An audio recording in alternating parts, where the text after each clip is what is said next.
and you hope for a better tomorrow. Do not dwell on the negatives. Do not dwell on whatever else that happened to you in the past. So that's our way of motivating you this morning on a cool Wednesday morning. Now, let's help you improve your English language writing and speaking. Know that every morning here on the show, we help you write better English. And of course, we also want to make sure that you speak better English. Today's word is Tumultuous.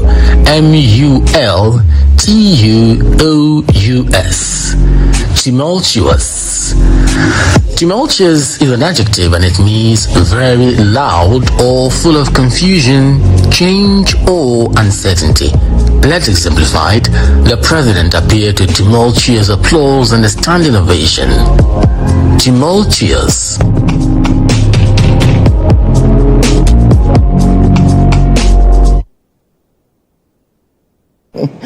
Well, I'm sure yesterday the finance minister was giving a tumultuous applause by a lot of young people out there, a lot of you investors. I saw the comments all over social media. You were excited. And one thing that I am particularly excited about is the free sanitary pads for girls in primary and secondary schools. I saw some comments. I made a post and I saw some very ignorant comments under it, where a lot of you do not understand the magnitude of what this does to girl-child education. And so it is important that for all of us women, we embrace it. We've seen so many projects by even colleague journalists who are trying to help young women or young girls in school to be able to stay in school due to their periods or due to their menstruation.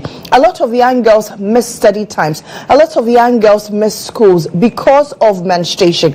And so if government says, I am absorbing all the cost involved in purchasing sanitary pads for primary school girls, for secondary school girls, this is a loud one. This actually deserves a tumultuous applause by the government.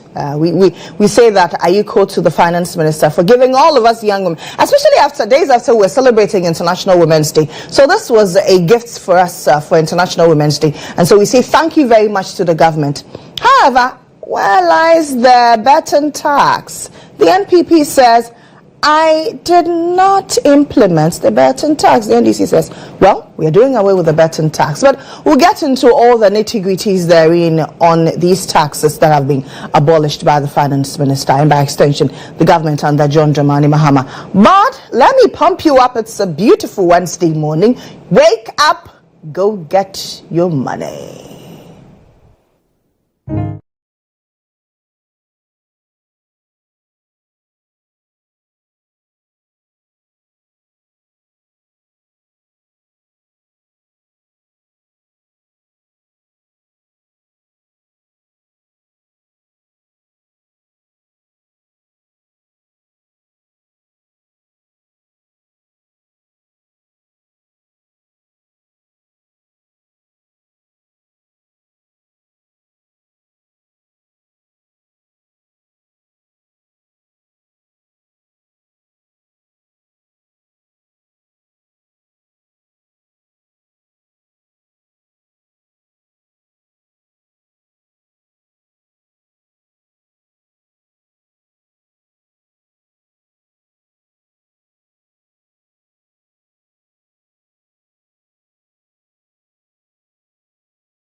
who are singing the song this morning. I've seen you.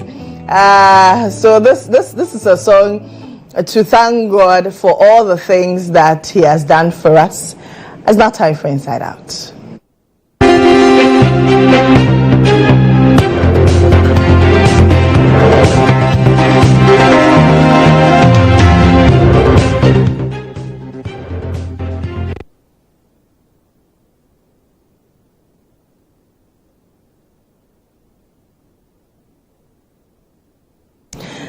On Inside Out, we're bringing you a recap of the things that the Finance Minister, the good news that the Finance Minister gave us yesterday, especially for all of you out there, Banini and Co, the investors.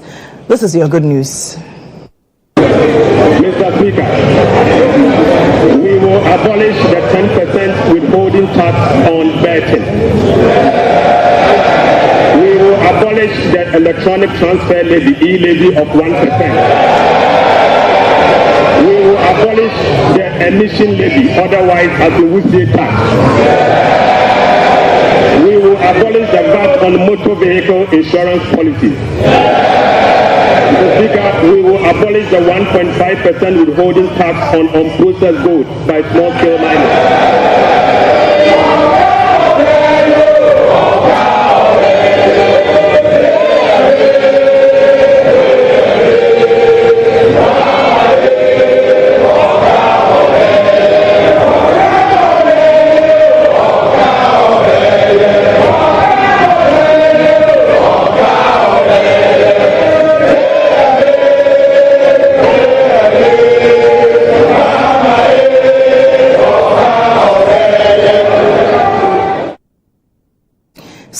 Finance Minister Dr. Celia Dapaah as he announced the removal of the much-awaited betting tax, and then afterwards the minority led by Dr. Mohammed former Finance Minister. So Dr. Dapaah's predecessor also mounted a stage after the presentation of the budget and said that, well, the NPP never implemented the betting tax.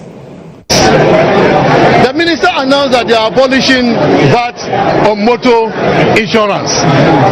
Ladies and gentlemen, we were already not collecting VAT on motor insurance. VAT on motor insurance. Rather, the minister was trying to be smart.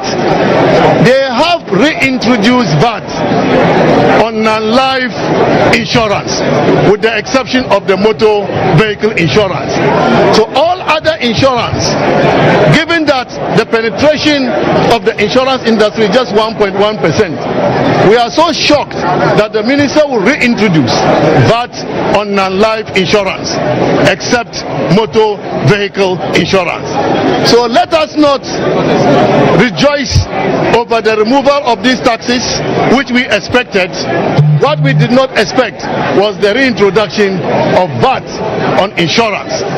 They've also increased the growth and sustainability levy from 1% to 3% for the mining sector, and extended the sunset period from 2020 to 2028. When you heard the minister talking about growth, he said that the growth was influenced by the extractives. That's a lie. And so, how can you tax a sector which is giving you growth? The sector that is giving you growth is the sector you want to go and tax. This is not good for industry. This is not good for economic growth. And this is not good for the development of our people.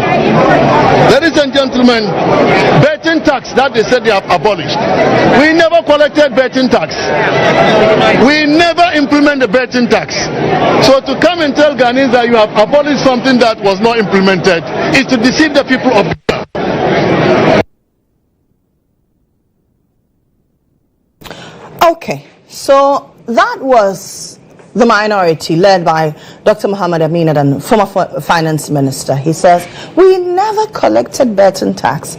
I am wondering under which category the former finance minister was speaking, because we all recall that somewhere in 2023, the Ghana Revenue Authority stated categorically that it was able to generate 15 million cedis from betting tax and had a projection of about 60 million at the end of that particular year. So maybe we do not understand the former finance minister. Maybe he could have come with better particulars, because if you did not implement the betting tax, where was the GRA generating the funds from? And then Dr. Bawumia, when he launched his vision at the UPSC in February 2024, I was very present there, where he stated that when he becomes president, if Ghanaians give him the nod, well, unfortunately, he got 41%. But if Ghanaians had given him the 51.1% that he was envisaging, he would have abolished the betting tax. My government will provide a tax amnesty. The new policies that I am proposing to implement in 2025 will give us the fiscal space to eliminate some taxes, such as the proposed VAT on electricity, if they are still on the books, the emissions tax, and the betting tax, without compromising our fiscal deficit.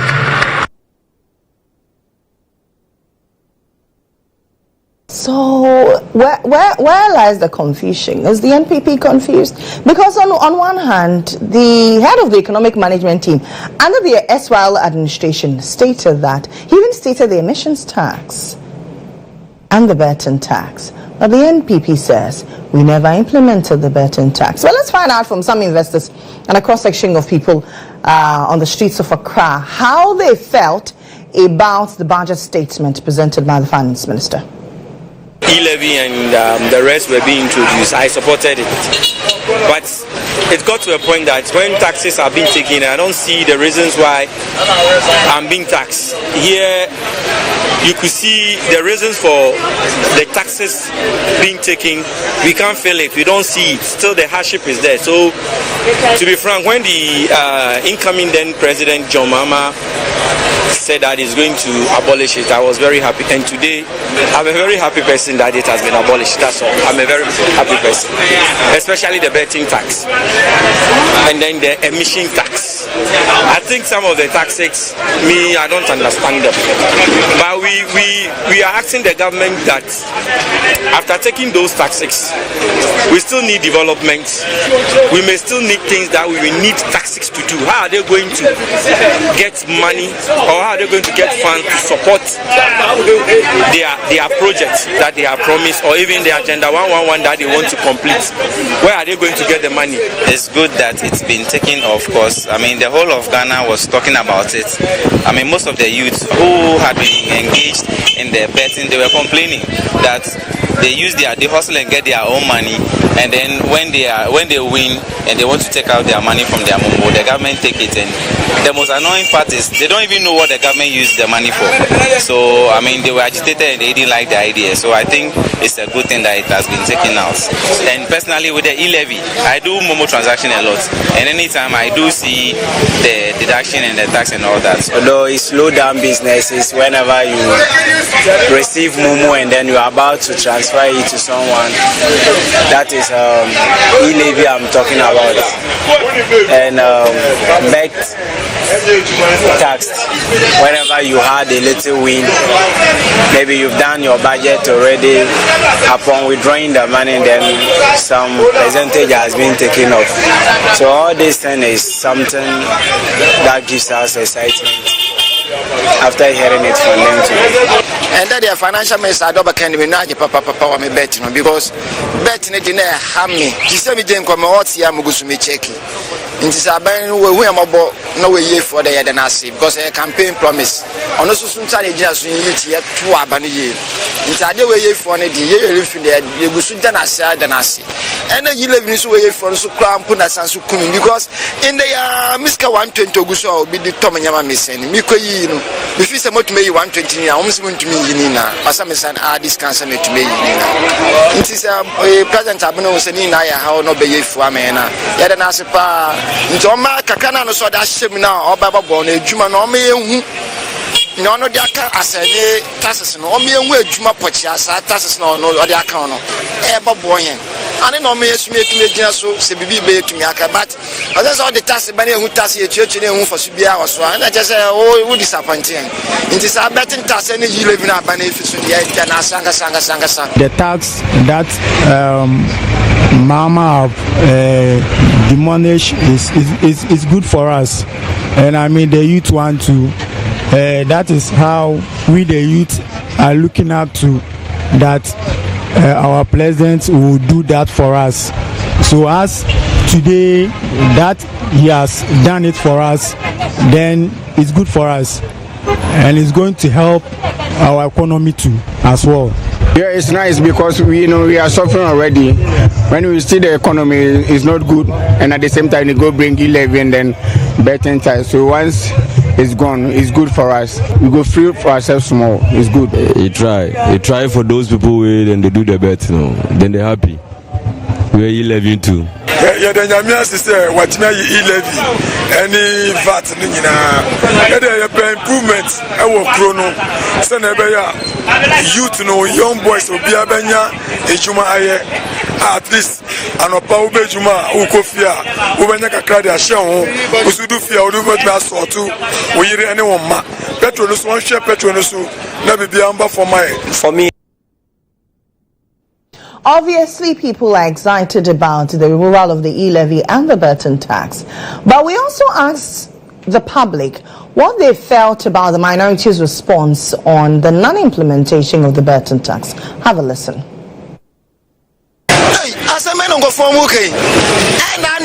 Manchester match okoboya minye bikakredi mike miska o phone is wo matimi na asemeno mo jamo ana o fi se yankwala o gana hana yankwala o ni akoso kromi ya yekita phone yekita wasa yen yehu mi say betting tax ya time more than 5 good times in club medi Manchester medi Liverpool medi Real Madrid medi Chelsea ni na yatime ni na government oti edume ya so samsome nti wujana ndo ye beti efuka chanse beti beni corona pesa wadada wan sanya manyabo enta na ma yeto abedi tia mungu so mo ye baguso ato abeti am da. This thing is what I'm surprised of, for the minority to come and say that they never implemented the betting tax. But I have friends here, no, I don't stake bets. I have friends here who have shown me their slip that they've won and the money has been deducted. So who is taking that money?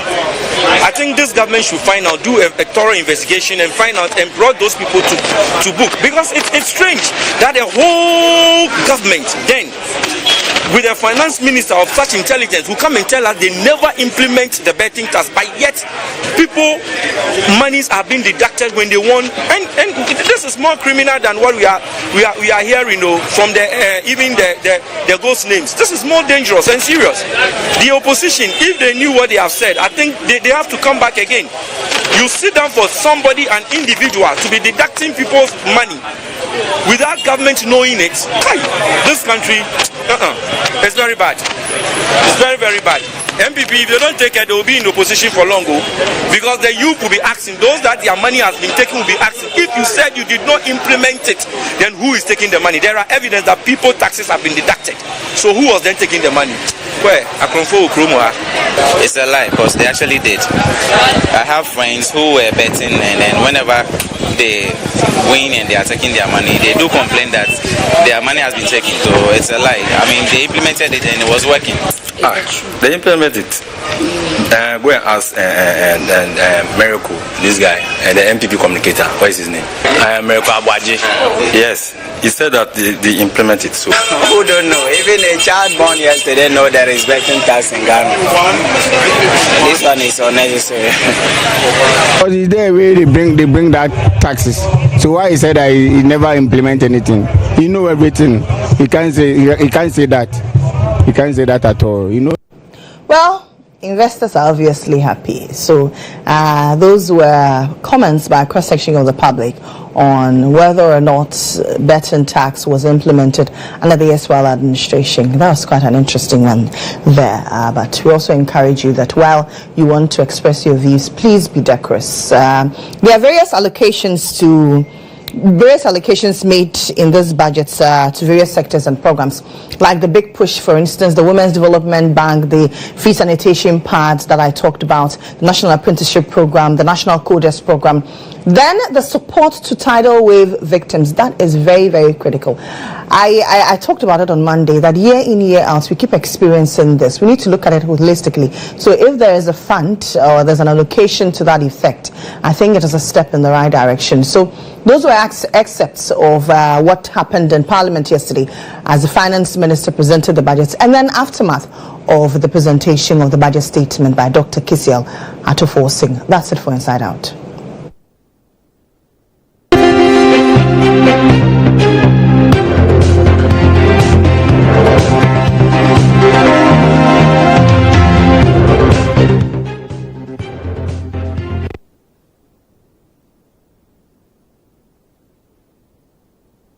Let's now head to the courts, and Captain Murtala Enusa has joined me. Captain, good morning. Good morning, Lily. Are you an investor? Not really. I wish but I'm asking some few guys to teach me how to do it. Okay. When you see boys, Banini can teach you. Banini, that's why he was at the back. That's why he was at the back there giving all the all the commentary. Yeah, my director is an expert. And in fact, it happened on the day that the investors were really at work. Yes, the investors were really at work. But yesterday was.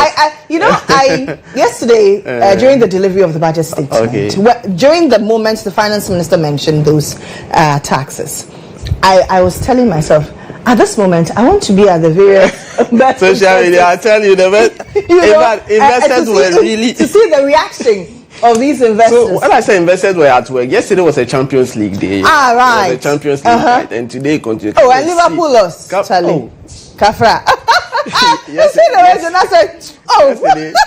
I was telling Jonah that Liverpool are champions by default. The EPL, they are champions by default. He didn't understand. But yesterday they walked alone. Yesterday they walked alone. Oh, they say they never walk alone. And then they are trolling. They are hitting back at Arsenal fans. We cause nothing. They should blame PSG, not Arsenal. Arsenal didn't play Liverpool. Yes, Arsenal. Why are they attacking Arsenal fans and all of that? You are trying to infect them with the Popo. Oh no! And yesterday you and Jones decided to take Arsenal to the. We have response for you people. We'll come at you people. Really? Don't worry, we'll come at you people. Don't talk about the fact that on Wednesdays he has a very nice video for Arsenal fans. And yesterday happened to be a Tuesday. And I don't know what is this guy rushing to bring. I will come at you. He tells me that he has another one. He should bring it. We'll compare them. Bring it on, right? We'll compare them. Anyway, let's head to the courts.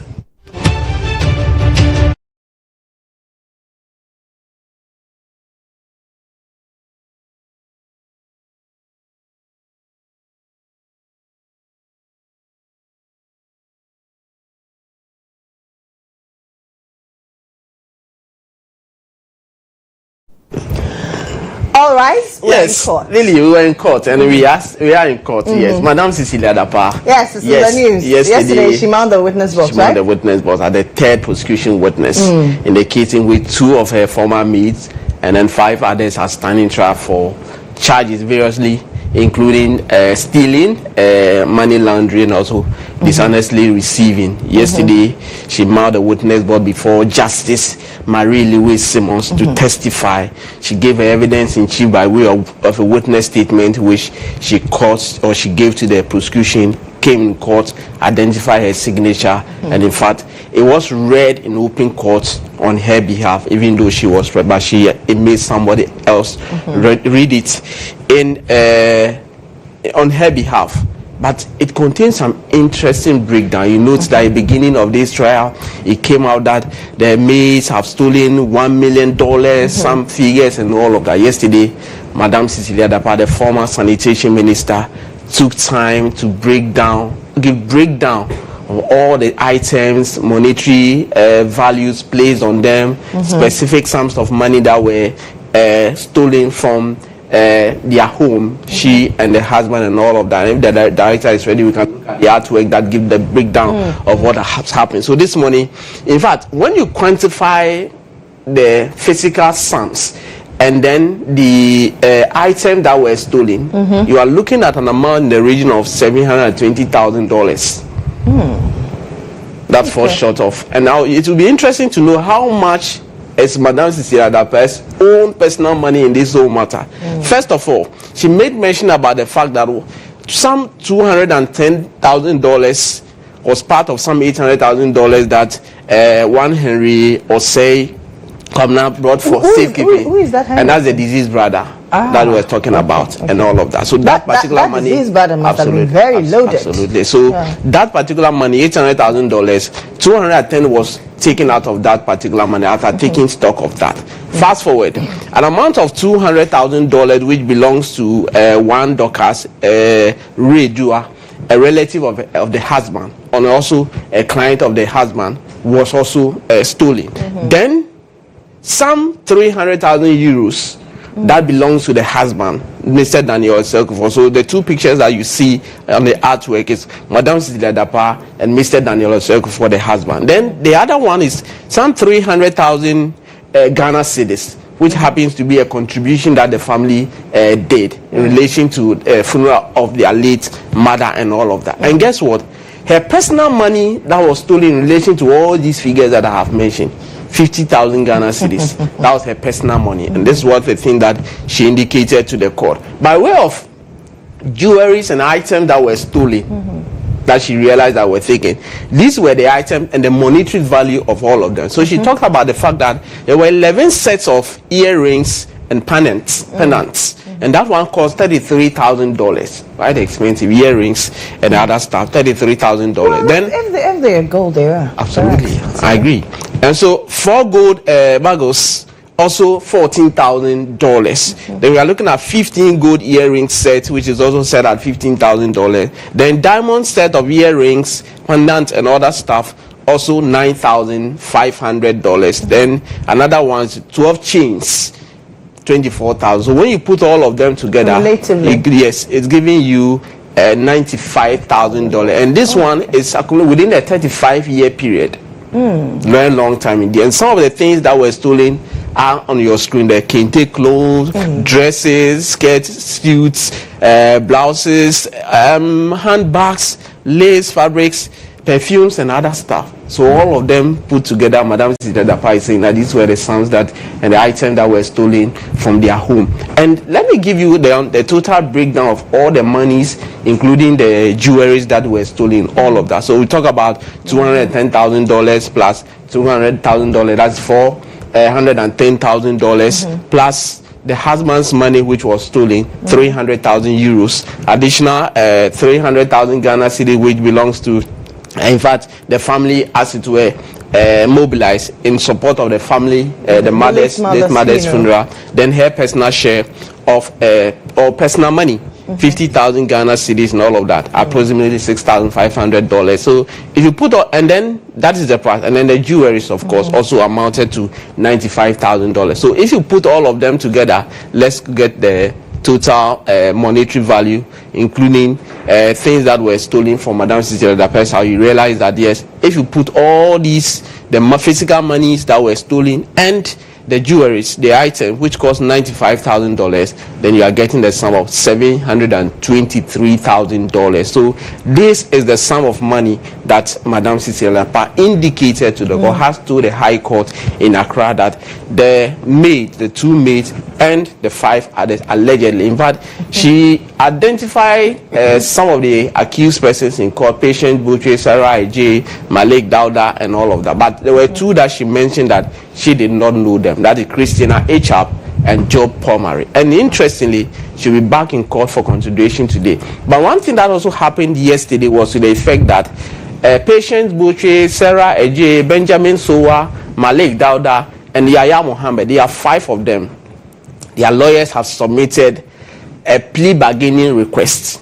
And for submit a plea bargaining request, what you are telling the court is that, yes, I'm going to the AG to go and negotiate for, if accepted, for a lesser punishment. So you want to plead guilty, and in turn, we are giving the lesser punishment because we realize that whatever is happening. So that proposal has been made. So yesterday in court, it was only Joe Pomari and then Christiana Echa. Those people have not submitted any proposal yet, and the court presided over by Justice Marie Louise Simon has directed the prosecution to do whatever they are supposed to do. The parties to also ensure that all of them have been served with the whole processes to ensure that the court will make a direction of same. So yesterday, yes, Madam Celia Dapaah was in court, and as you can see on your screens, that is the total fiscal sum taken $628,500 plus the monetary value of the items that were stolen, allegedly stolen, also 95,000 Ghana cedi, putting together $720,500. So these are the breakdown of Madam Celia Dapaah's incident that happened to do with the maize and all of that. So today, they are back in court for continuation. So Madam Celia Dapaah is back in court again this morning for more in relation to that particular case. What was the update on the whale saga? Yes, yesterday the Achimota Circuit Court starts, and it's in relation to a case involving the late Alhaji Saleh's will, and a lawyer, Joseph Kosam, a chief, and then 3 brothers are before the court. And in fact, a lot of things are happening. Yesterday I indicated about the fact that the court was to give direction as to how the trial will go, because the AG has taken over the case and all of that. Yes, yesterday the matter came up, and when the issue came up, there were situations that on sometime on the 14th of August they filed a charge sheet. That charge sheet sometime in October it was withdrawn. A new one was filed, and sometime in November thereabout, a new one was also filed. And on the 10th of March, a new charge sheet was filed and all of that. So after taking over the case, the AGs, the state attorney indicated that they want to do a proper case count. They want to file a proper charge sheet and all of that, so that the court will have a clean record to deal with. And you can see on your screen there were some pictures, as you can see. So yesterday, Abdullah Saleh, one of the accused persons, and these 2 guys are on the run. Okay. There are 2 brothers who are on the run. Out of the 5, yes, absolutely. And then the other accused person, Celia. So out of the 5, these 2 are not in court. And yesterday, prosecution prayed for a bench warrant to be issued for the arrest, and the courts granted same. So a bench warrant yesterday was issued for the arrest of the Celia brothers that you see on your screen, who are facing charges together with the 3 others who have appeared in court. So it has been adjourned to April 16. And on April 16, what the prosecution has indicated is that they are immediately going to file fresh charge sheet or amended charge sheet, and then the appeal will be taken, and then case management conference held and all of that. But one thing was certain: all those charges that they withdrew yesterday, the court struck them out as withdrawn. But the court is saying that prosecution to hasten up, immediately they are filed, they should serve the accused person and their brothers and all of that. And the reason the court issued the bench warrant is that prayer was made that these people are aware that there's a case in court, but they are refusing to appear in court to come and answer or assist the court make a determination of same. But lawyer Bariga, who was one of the accused, was not representing them, make the point that look, there has not been enough proof that they have been served with the processes. But the prosecutor indicated that they are aware, the attention have been brought, and they are seen all over. They are all over thereabouts. So the court, if they are not coming, then the court should issue a bench warrant. So the Celia brothers, 2 of them who are at large, yesterday the Chimota Circuit Court has issued a bench warrant for the arrest. So on April 16, I beg your pardon, this case will be back, and then we'll know more of this one.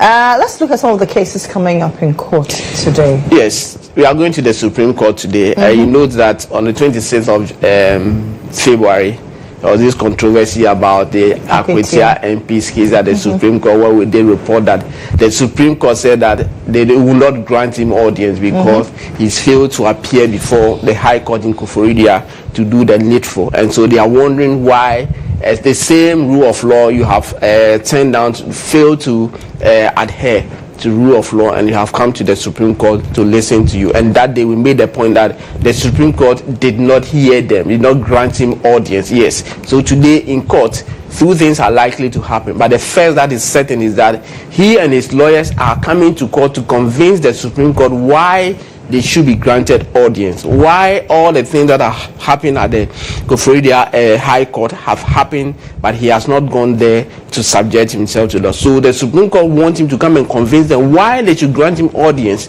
by way of his application that is filed at the Supreme Court by way of certiorari to quash the decision in Koforidua. So today, if the court really, if he's able to convince the court that yes, he has cause not to go to the Koforidua High Court, then now the court will listen to him as to why his application for certiorari and prohibition should be granted. But if the court thinks that no, you have not been able to prove why you have not gone to the Koforidua High Court, then the court will ask that he go back and face whatever processes there. If anything, then he comes back. So two things are likely to happen today, but one that is certain is that the court is asking the lawyers to come and address the Apex Court on why Mr. Yao Ernest Yao should be granted audience in all of that, and it will be at the Supreme Court. And there's pictures from the last court sitting when the matter came out on the 26th of February. So a panel of the Supreme Court panel of 5 presided over by Justice Gabriel Paman will deal with this matter this morning. What's the latest on the robbery incident involving the former First Lady? Yes, former Second Lady Matilda Yaba Emisata Yahuza Usmanu. So Yahuza Usmanu is expected in court today. At the last court sitting, what prosecution indicated was the fact that looking at the traumatic nature of what some of the victims went through, including the former Second Lady, they are praying that their testimony should be taken in camera, in chambers. But the accused person's lawyers opposed to that. They said, look, a lot have been said about their client. His name has been tarnished in the media and all of that. So the only proper way that he can also fight his way out or declare his name is for the accused, the victim, to testify in public so that everybody will hear. What the court has directed is for the prosecution to provide the court with further and better particulars why they wanted the victims to testify in camera. And so today they are expected to make that particular argument in court for Justice Na Kizita Na Kowakwashi to make a determination of the same. So that is one of the cases that will come out. So apart from the Ernest Yaokumi at the Supreme Court, this case of the former Second Lady robbery incident, Yahuza Usman is back in court. And of course, Madam Celia Dapaah is also back in court again today. So more on this will happen, and I will update you on YouTube. So that's all we have in relation to court today, this morning. At least Madam Celia Dapaah has told us where the monies actually came from, right? Yes. There are a lot of speculations which were arise about where she got the funds from, and she says, well, my late brother, out of $800,000, that's a lot of money. A lot of money. You know, as you were spelling out the amount, I was wondering, did she at some point in her career decide to go into banking? And she, in fact, did she set up a bank in her home? She told the court that she's a retired civil servant. That's one of the things that was clear. Then one of the things that I need to venture into the civil service. Retired civil servant. I need to go into the civil service. Civil servants. If you look at the breakdown, the father, the husband also used to be an architect. You get it? So there were so many things that they have done that they made a lot of money. And if you look at the money that they are talking about here, her personal money in all of this is 50,000 Ghana cedi. I'm not sure anybody at all will be surprised that Madam Celia Dapaah had 50,000 Ghana cedi that was stolen. But the real issues were the dollars and all of that, how the whole thing came about. It is now that she's also gotten the opportunity to tell her story, to let the court understand or the world understand what really the situation is in all of that. So when she was spelling out those things, but did she tell the court at what point she realized that the monies were stolen? So when the husband called her, that we're told that the husband was traveling. She traveled sometime in October, but along the line the trip did not come on, so she came back home and realized that Patient Butchie, the first accused person, was in their room. And upon that, and after when the incident happened, the husband called her that, look, this is what has happened home. And at that time she was in Kumasi for a funeral. So on the 10th of October, she came down to Accra. And then when she started taking stock, then she realized that these sums of monies have been taken away from their home, and that was how come they made a report to the police. At some point in time, when the incident happened, the accused person was arrested because of the relationship that they have. So they wanted the lady to refund the money so that they would settle the matter out of more like family. They want to settle the matter on its own, but they realized that no. From where the whole thing has happened, she was not willing. At the point that she even jumped bail, she was granted bail, and then she ran away until she was arrested with a boyfriend somewhere in the north, and then brought back to Accra, and then all of that. So upon taking stock after October 10th, that was when she realized that these items or these monies and these valuables have been taken away from them. So it could have happened from a very long time. And she told us that Patient Butchie had been with her for a period of 3 months because Sarah J, who was then their house help, got pregnant. So there were a lot of things that she could not do.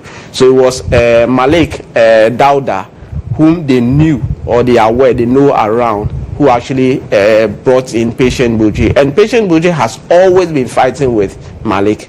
And then they made the point that then if you have been fighting every day you come around, then don't come again. So they really asked her to go, never to step foot in the home again. But nobody knew what happened, and she got back. So that was a narration or the story that Madam Celia Dapaah yesterday was telling the court. So what is interesting is that because the other accused persons have filed or submitted a plea bargaining request, so it didn't give us the opportunity, or it didn't give them opportunity to scrutinize Madam Celia Dapaah on some of these things that she has said to the court. Those who had the opportunity to cross-examine her were those that she herself indicated that she has never met them before, Christina Achab and Joe Pomari. So those people cannot even ask questions about how these monies were, all of that. So even on the light, in the light of that, lawyer Abdul Basit Adams indicated to the court, since Madam Celia Dapaah is saying that she doesn't know the fifth and the sixth accused person,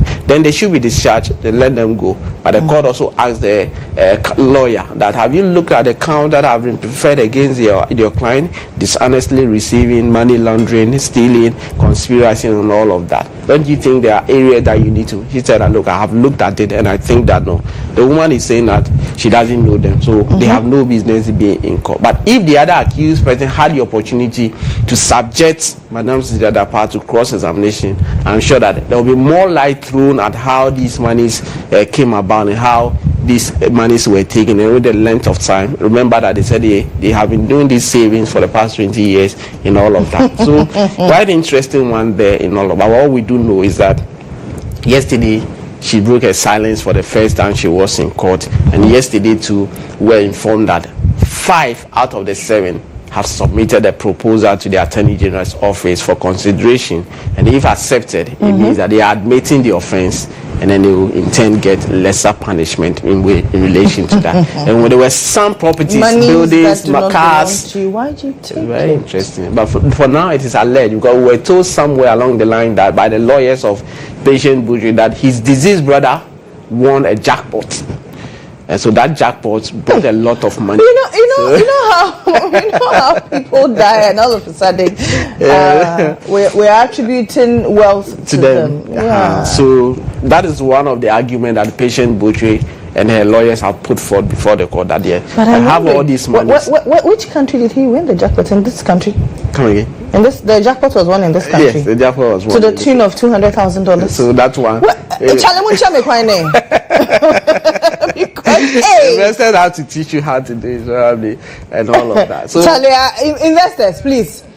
You have a new client. But we all need help. We all need to know how to do some of these bets. So that has been the argument of Patient Butchie, that the brother won jackpot, and that's how come she got that money to spend, buy houses, buy cars, living in so many Charlie, what are my siblings doing? Small jackpot and then so that is how. So that's her defense. But of course, once the plea bargaining processes have been submitted and all of that, it didn't give her the opportunity to see them scrutinize Madam Celia Dapaah. But they are back again in court, and we'll know more when the matter comes up before Justice Marie Lewis Simmons today.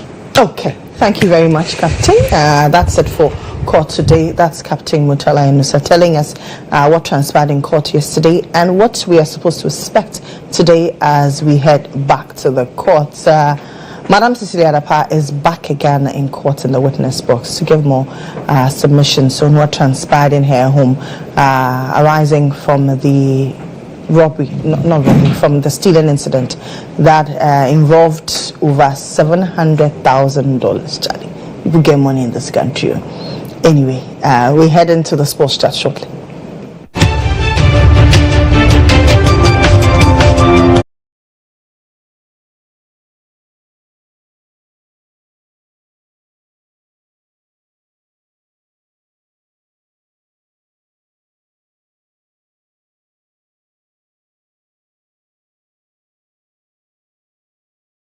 An amount of 1.5 billion Ghana cedis for agriculture for economic transformational program, of which Feed Ghana, Ghana Grains Development Project, Vegetable Development Project, and Nkoko Nketenkete are all key components of the program.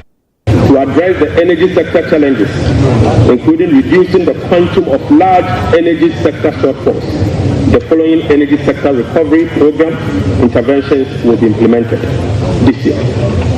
First, Mr. Speaker, ECG and NETCO will implement a number of measures, including metering and implementation of private sector participation.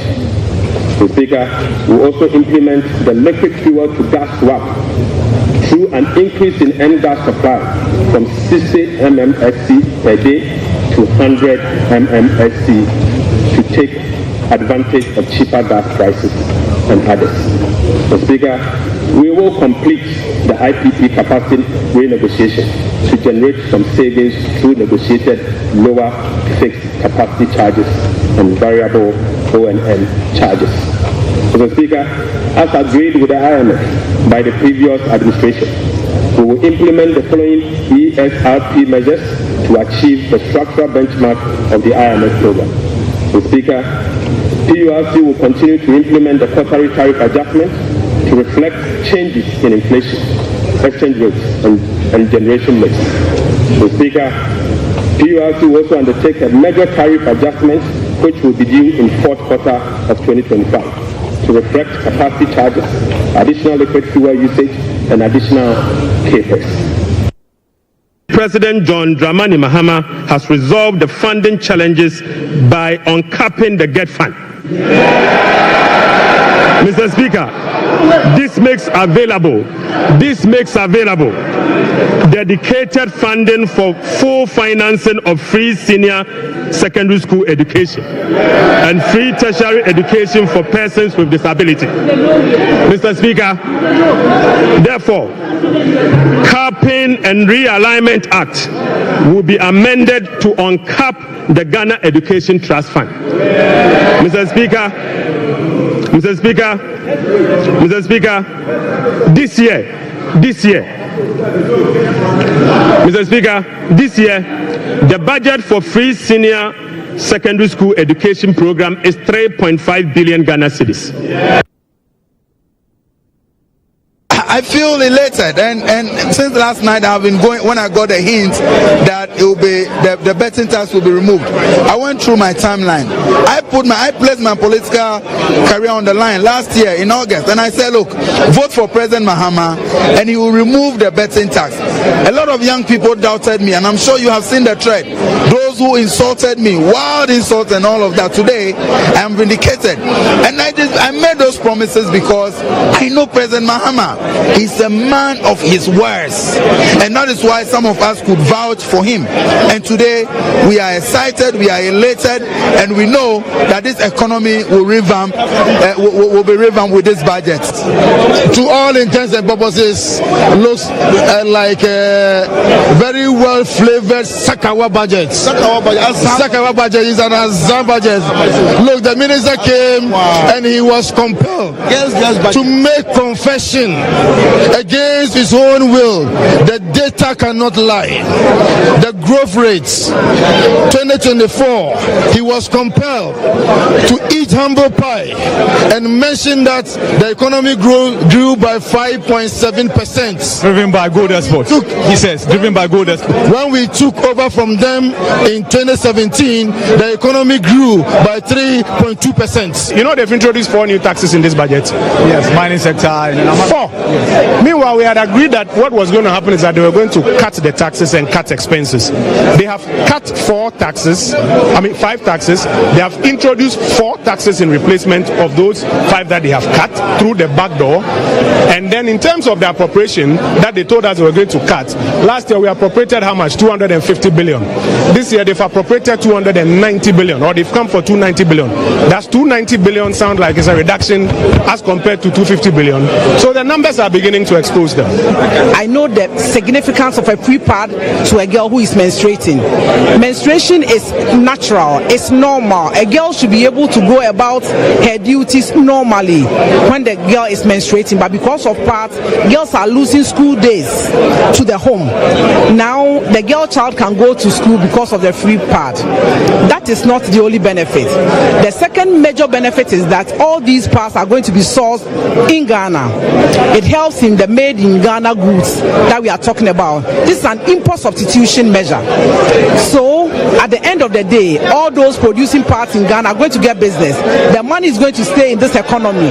The pressure on the city will be less. They will be making more profit. He has seen it before. He has ruled this country before, and I'm sure he knows the loopholes where he fell short of, and I'm sure that this time around will be different. And the minority, don't be afraid. When we start the debate, when we were doing the SONA debates, you saw that whilst we were talking about macroeconomic variables that impacted on people, they were also talking about 3HS, rules, agenda 111. So of course they will always have something to say, irrespective of how it goes.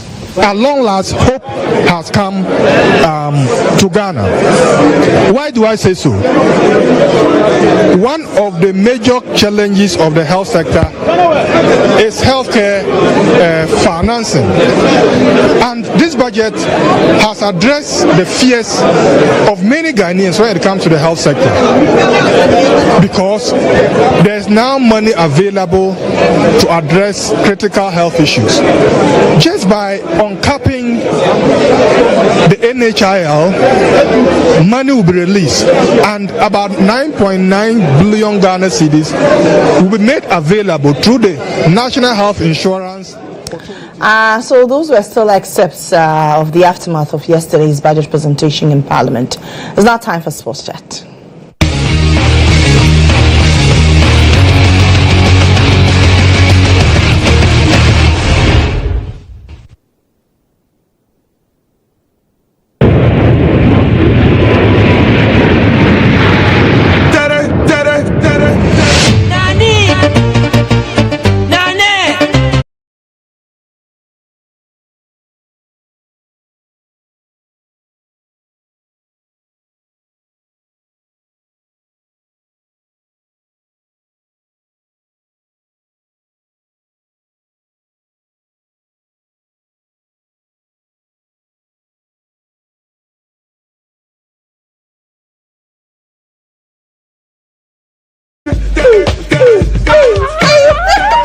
Lily, there's so much joy in the hearts of boys this morning because President Mahama should be watching this show and see how excited you are this morning. Thank you. We will not mention anyone's name, but thank you. Thank you. Say why God has done it for us. Yesterday I met a guy after the Champions League game. We'll come to Liverpool, but there was one song he was singing. I've got joy there was so much joy in the hearts of boys. At least we know that after some 1 month, we don't know how long it will take for it to be implemented. But then we know that a beba, a peke, and there's so much joy on the streets. Yes, so this is a joy on the streets. When I'm going, I'll dance the last dance and go. Anyway, what happens first? Right, so the UEFA Champions League happened. I mean, obviously the betting tax, we all know about it, and we just thank God that it has happened. And you know, one thing about bets is that when you are close to winning, you know, you plan for it. So sometimes they don't even plan for the 10%. So when you're about to withdraw the money, and like, Charlie, I dropped 1,000, then they take 100. Hey, Charlie, it's not easy, because even Jesus said, God said they take 10%. Now you take 10%, you know. So I mean, it's just good for the boys, and I watched a lot of reactions yesterday, and most of them are happy. Just that Dr. Amin came yesterday and made the boys angry with what he said. That we don't know if he's confused. Maybe he's probably confused because as for boys, we get receipts. Me, if I get receipts for the 10%, then take them. So why would he say that? Invest general. Oh, please listen. All right, so there's a UEFA Champions League that happened yesterday, and PSG went all the way to England and eliminated Liverpool. And interestingly, I mean, it was a sight to behold. All right, so this actually the fixtures for today. We'll see Lille take on Dortmund, Aston Villa play Club Brugge, Atletico Madrid face Real Madrid, Arsenal will take on PSV. But then yesterday we saw Liverpool eliminated out of the Champions League. Some few weeks ago, they were saying that they were going to top. Yeah, no, I mean Barcelona beat Benfica 3-1 as well. We'll see other results coming. But you know, yesterday what actually happened was that 4 weeks ago, Liverpool on top of the Premier League, and they believed that they were going to win the Champions League as well. They have a final on Sunday. They believe they can also win. So they're hoping to win 3 trophies. Exactly. Now, Apaska, you don't cast. Last. So, you don't cast. So on Sunday they will take on what's the name? Newcastle in the Carabao Cup final. But then yesterday they lost, and there's this video of Salah. Oh, the Arsenal show will come. Viewers, don't fear. The Arsenal show there. Remember, let's watch this video of the highlights of Mohammed Salah yesterday as Liverpool were dumped out of the Champions League.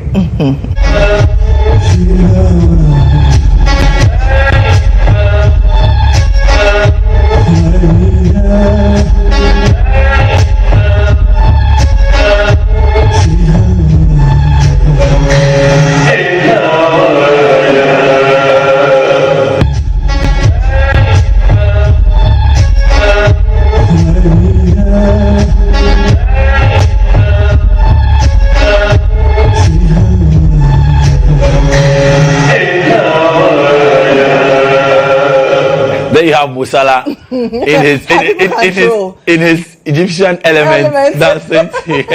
So Liverpool are out, and PSG have qualified to the next stage. Congratulations to them, and it means that they would also be So Salah in the Premier League when he faces Premier League opponents, and this is Salah in the Champions League anytime. So you see the resemblance there, but this one is the China Salah. So congratulations to PSG. They've qualified to the next round of the UEFA Champions League, as well as the likes of Bayern Munich yesterday, Barcelona, as well as Inter Milan. So tonight we'll see the fixtures for tonight in the UEFA Champions League, because we'll see the likes of Dortmund take on Lille. The first leg ended 1-1. Aston Villa will take on Club Brugge. Aston Villa ahead with 3-1. The biggest game for the night will be between Atletico Madrid and Real Madrid. The Real Madrid won the first leg 2-1. They'll need to get more goals, and Atletico Madrid, if they get one goal, we might see extra time like we saw yesterday, and eventually penalties. And then Arsenal will take on PSV. Arsenal do have a 7-1 advantage. But talking about Arsenal, you know, it is likely that Arsenal would win today's game. But then we talked to a kid, a 6-year-old Arsenal fan, and this is what he had to say. Let's get to watch this video. How do you feel about the Champions League? I feel scared. Why? What, with PSV or the other one? Real Madrid and Atletico Madrid. So who do you want to win out of them two? Atletico. What about if Real Madrid win? I know he gets smacked. Who, us? No. It's a good Real Madrid. Why? You've got Kylian Dapaah. You have Vinicius Rodrigo. up front, and they got Belgium, yeah, and they got lots of people. They even go around Roddy. They'll get cooked. Who, us? Yeah. We're not. We got Believer. I don't care who we got. We need Saka at least for the game. For this game. Because if we go against Real Madrid, we just want Saka back. That's all I want back. That's all I hope I'll get Martinelli back. I don't know. Right. So the child is scared. Yes, he's scared. According to him, even if they win today's game, obviously they will qualify for the next stage. It is likely, in fact, they would either meet Real Madrid or Atletico Madrid. And he's saying that if they meet Real Madrid, they have Mbappe, there's Vinicius Jr. We're gonna get cooked. So according to this 6-year-old that's now fine, they're going to get cooked. Even this 6-year-old crown, as for Mutala, he still has hope. Mutala still has hope. Let's end off with some Formula One news because you know the car Cadillac, we understand that would be joining the F1 in 2026. So we are going to see Cadillac here. The brand, they are going to be under General Motors, and then we'll see Cadillac in Formula One next season. So great news coming in for the Cadillac owners. They've been, hoping to get, so they have the car Cadillac. We might see them join the Formula One soon in 2026. So it is the territory is getting bigger, and then we hoping to see that some good cars. You never know, maybe Kantanka might join the Formula One in the near future, Lily. Kantanka. All right, and then lastly, our arm wrestling championship is on this Saturday, 15th at the Center Point Mall, and at 5 p.m. it will be live on GHOne TV. But we want to see you come, and tomorrow we'll bring the table here. We will see who be who, man past man. Of course, do join us on the game at 1 p.m. as well. We'll bring you all the updates from the UEFA Champions League and all the happenings around the budget as well. My name is Jones ADZI, and we're outside. Of course, good morning to Madam Philomena watching us from Winneba as well. Mama, we're outside.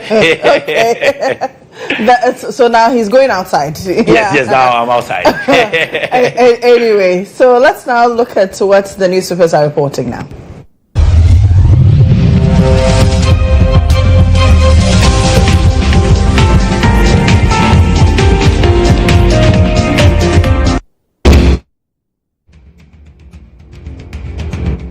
We begin with the Daily Guide newspaper. Banner headline, 2025 budget. Government allocates 44.17 billion cedis for key initiatives. Scrap taxes, reintroduces road tolls. Budget statement is Sakawa. That's according to the minority. Comes with a picture of the minority leader. Celia Dapaah testifies against mates and 5 others. This is what the Daily Guide is reporting this morning. We move on to the Daily Dispatch. Government allocates 43 billion cedis to various sectors of the economy. NPP were better managers of the economy. That's according to Stephen Amwad, Member of Parliament for Nshai. So, cocoa sector on its knees. That's according to Dr. Kesia Atufose. The Custodian says Mohammed's Jamboree budget contains cooked figures. Minority alerts Ghanaians.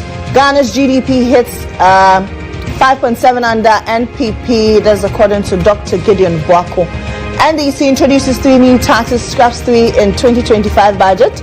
Government seeks over 290 billion cedis for 2025. And now to the publisher. The Ghanaian publisher says Mohammed's Azar budget offers no hope. Apenyomakin cries for the youth. $279 million gold board fund another crate loot and share. This is according to former Finance Minister Dr. Mohammed Amin Adam. Kena Shigbe Islam's government's Galamsey fight. You can find all the stories on the publisher newspaper. The new publisher says NDC brings a ZAR budget, removes 3 taxes and adds 4 new taxes. Sami Oku explains why NPP never collected the Burton tax. So maybe when you grab a copy of the new publisher, you'll be able to understand the dynamics of we never implemented the Burton tax, and the NDC saying that it was implemented and so we are scrapping it. Maybe when you grab a copy on the various newsstands, or simply go online and read all the stories on the various newspapers. So I take a break here. When I return, I sit with my guests. We'll do a bit of JHOne and postmortem of the 2025 budget. Later on, I'll sit with the CEO of the Youth Employment Agency, that boy Basintale. I'm back shortly.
on the line last year in August, and I said, look, vote for President Mahama and he will remove the betting tax. A lot of young people doubted me, and I'm sure you have seen the thread. Those who insulted me, wild insults and all of that, today I am vindicated. And I made those promises because I know President Mahama. He's a man of his words, and that is why some of us could vouch for him. And today we are excited, we are elated, and we know that this economy will revamp. Will be revamped with this budget. To all intents and purposes, looks like a very well flavored Sakawa budget. Sakawa budget is an Azam budget. Look, the minister came and he was compelled to make confession against his own will. The data cannot lie. The growth rates 2024, he was compelled to eat humble pie and mention that the economy grew by 5.7%. Driven by gold exports. He says, driven by gold exports. When we took over from them in 2017, the economy grew by 3.2%. You know they've introduced 4 new taxes in this budget. Yes, mining sector. 4. Meanwhile, we had agreed that what was going to happen is that they were going to cut the taxes and cut expenses. They have cut 5 taxes. They have introduced 4 taxes in replacement of those 5 that they have cut through the back door. And then in terms of the appropriation that they told us they were going to cut, last year we appropriated how much? 250 billion. This year they've appropriated 290 billion, or they've come for 290 billion. That's 290 billion sound like it's a reduction as compared to 250 billion. So the numbers are beginning to expose them. I know the significance of a pre-pad to a girl who is menstruating. Menstruation is natural, it's normal. A girl should be able to go about her duties normally when the girl is menstruating, but because of PAD, girls are losing school days to the home. Now the girl child can go to school because of the free PAD. That is not the only benefit. The second major benefit is that all these pads are going to be sourced in Ghana. It helps in the made in Ghana goods that we are talking about. This is an import substitution measure. So at the end of the day, all those producing parts in Ghana are going to get business. The money is going to stay in this economy. The pressure on the city will be less. They will be making more profit. He has seen it before. He has ruled this country before, and I'm sure he knows the loopholes where he fell short of, and I'm sure that this time around will be different. And the minority, don't be afraid. When we start the debate, when we were doing the SONA debates, you saw that whilst we were talking about macroeconomic variables that impacted on people, they were also talking about free SHS.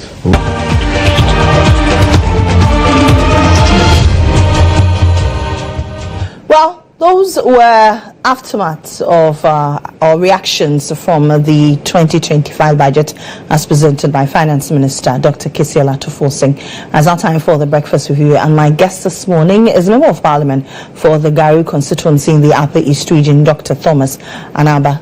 He's a first timer. Good morning, sir. Good morning, my dear. How are you? And sister. Yes.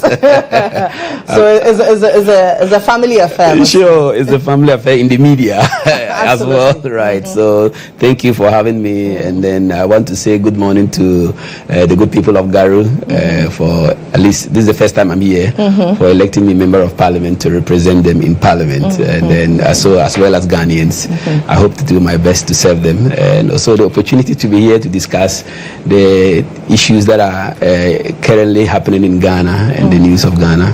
Hope to do my best here. As you're greeting the people of Garu, how is the Garu project going?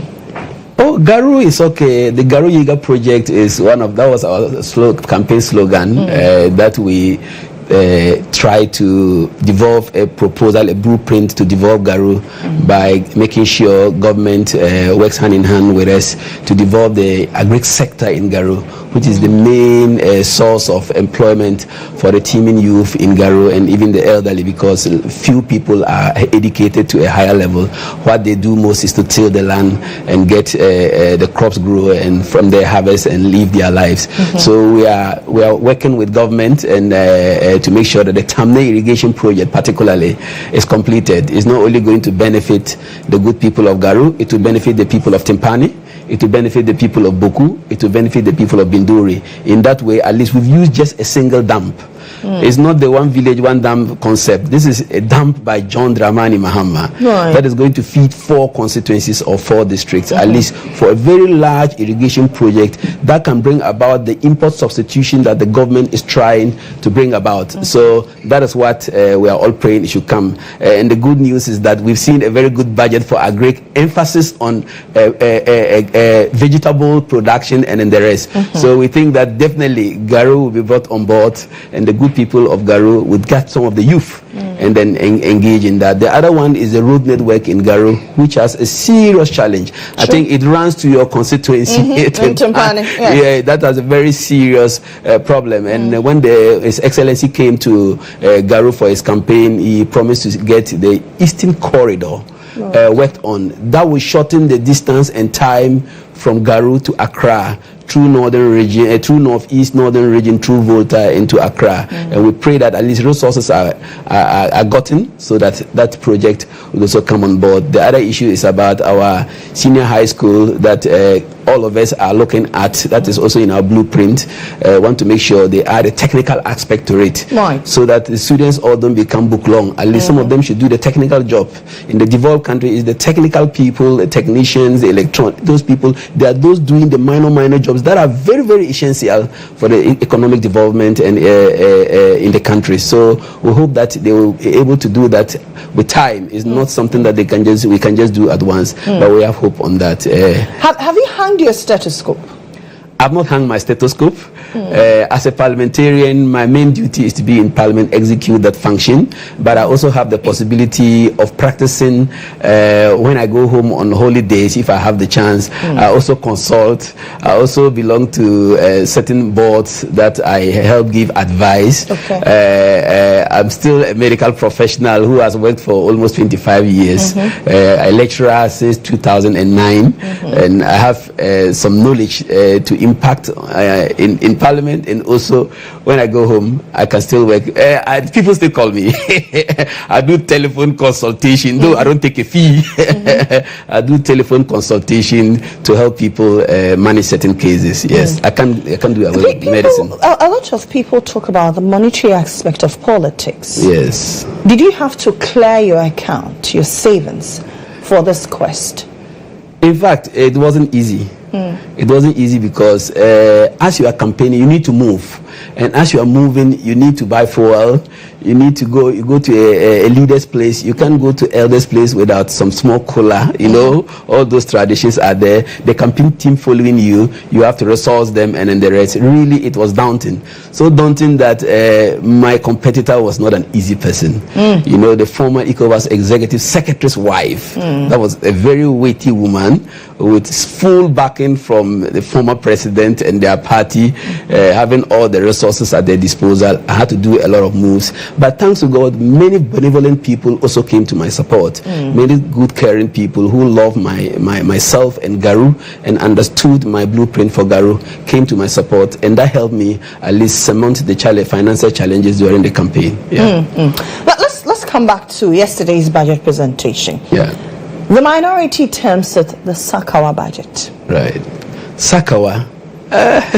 We all know the definitions of Sakawa, like it's calming. The minister read the budget and finished, and we all saw it. Ghanaians saw it, and we've seen the reactions. The first thing I would like to say is that this budget is very inspirational. It reflects the love JM and Ghana has for Ghanaians. It has demonstrated that what we promised during the campaign is what we are giving them. This, to me, I would say, is the icing on the cake of NDC. We started first in 2020 with the people's budget, and they laughed at us. Why do you go to people to ask them what they want to draw a budget? Unfortunately, we lost. This time, we come with the resetting the Ghana agenda budget, meaning that the country was distorted, and we needed to reset it. You know, when the computer is distorted with a lot of virus and corrupt files, you have to reset it. Then we agreed that we were coming with a reset manifesto. it was devolved, and they laughed at this, laughed at several policies of it. At the end, they even came with some of the policies that we were propagating, like scrapping the betting tax. At the end, they themselves also said they are going to scrap it, and then the rest. So to me, this cannot be a Sakawa budget. What we have seen in the budget is that government is rather squeezing the executive from funding, but rather pushing the funding into areas that really bring in good results into the country. Government is rather pushing the funding into social interventions that they used to claim that NDC has never developed any social program in the country, which is just debatable and laughable. So I don't see this one to be a Sakawa budget. Eliminating the betting tax cannot be a Sakawa budget. And capping the national health insurance, because I'm a medical professional, I have fought so hard that this capping was not right. If you watch my TV presentation and the rest, why the national health insurance was suffering, I always talked about the capping of the national health insurance. His Excellency has uncapped it and has ballooned the allocation to the health sector so magnificently that everybody would really feel that we have a national health insurance in this country. He has uncapped the road fund. He has uncapped the GET fund. Virtually all the funds that they capped and pushed the money to the executive to live a lavish life at the expense of Ghanaians. How do you prove that indeed the monies were pushed to the executive to live a lavish life? We saw how they lived. We saw a president who was running a country that he claimed that COVID had destroyed the country, flying in very expensive flights. At the time that the presidential jet was not functional. So couldn't he get a cheaper one? It didn't mean that he should go to for the most expensive jet to fly. Right. Meanwhile, they had given our presidential jet to a West African neighbor president to use for his travels. So if it was not good for him, why was it good for the other president? So that shows that it wasn't true. They just wanted to live a lavish life. We've seen how they threw money into digging a pit to build a cathedral. When they knew that we were in a serious financial crisis, they could spend money even without proper procedures. They spend money in digging a pit just to build a cathedral. When everybody, God knew that we were in trouble, you were rather trying to build a cathedral for God. God is the one rather to help us, not us. We've spent so much money into what? Into digging a dam that never existed. $12 million, almost $12 million. Palugu Dam. You see the Tamne Dam I've just mentioned what it can do. Palugu Dam, if it was constructed, I think a lot of the youth in the northern sector, especially the upper east and northeast, would have gotten a lot of jobs because fishing we could have done fishing, fish farming, we could have done agriculture, and that would have boosted agriculture in this country. So all those things is what we term as lavish life. Example, you remember they had parties for securing loans. These were not very, very necessary. They have demolished so many structures and sold out government properties and then the rest to themselves, government lands at cheap prices for themselves. Who have bought those lands? Definitely, there are those who have made monies. So you could see the finance minister, the daughter of the finance minister, having one of the most expensive scholarships in this country, whereby the needy people, like people in Garu, people in Boku, people in Napanduri, whose children are very bright, could not get scholarships. His daughter, the one who claimed he would not take salary, his daughter was getting one of the most expensive scholarships in this country, even including some of their MPs got expensive scholarship in this country. Those were all lavish lifestyles that they were living. So to me, this budget cannot be termed as Sakawa because it has brought to bear the demands of the people, and it is fulfilling the demands of Ghanaians. Ghanaians says we don't want e-levy. They did everything to get the e-levy not to be passed. They did all their magic and got it passed, and Ghanaians were suffering.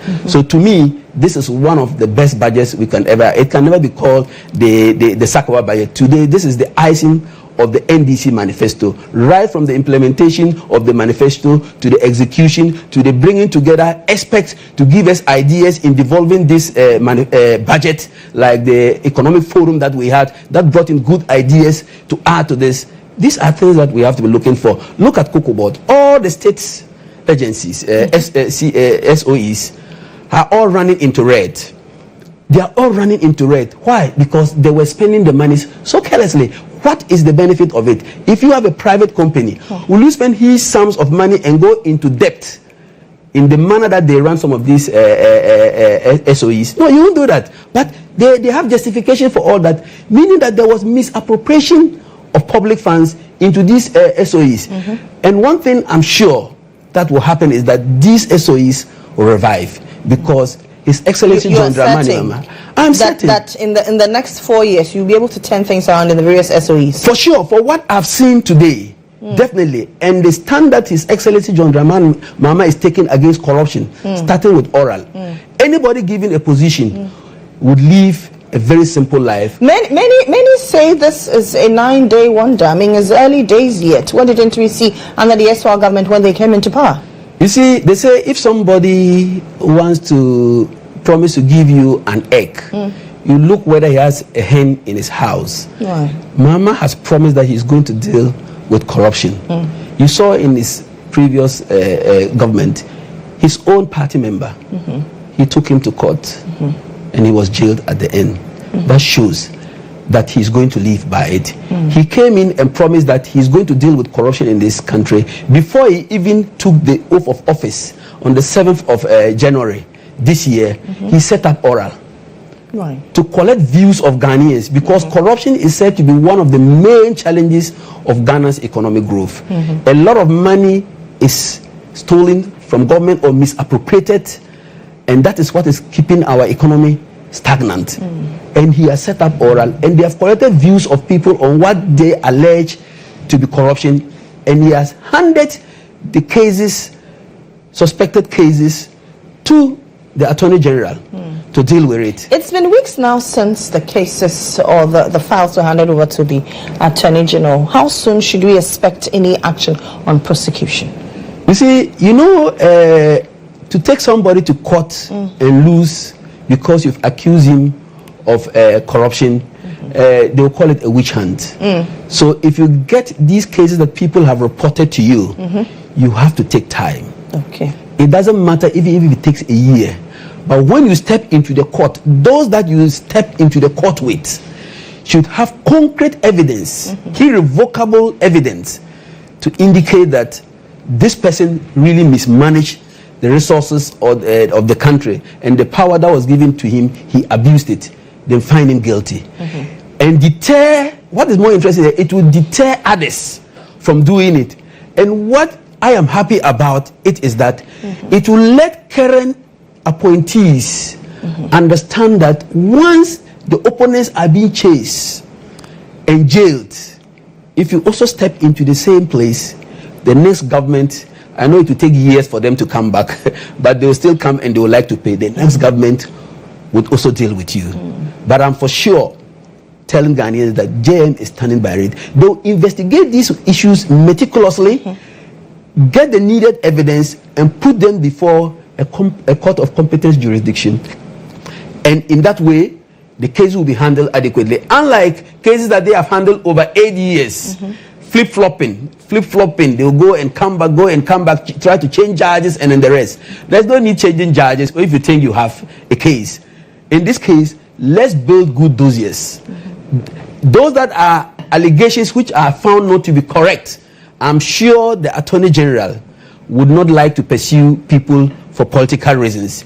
He is really going to pursue those we think, and he believes that we really have concrete evidence against them having misappropriated public funds or misused their offices. And in that way, it would show a true reflection that we are not in for a witch hunt.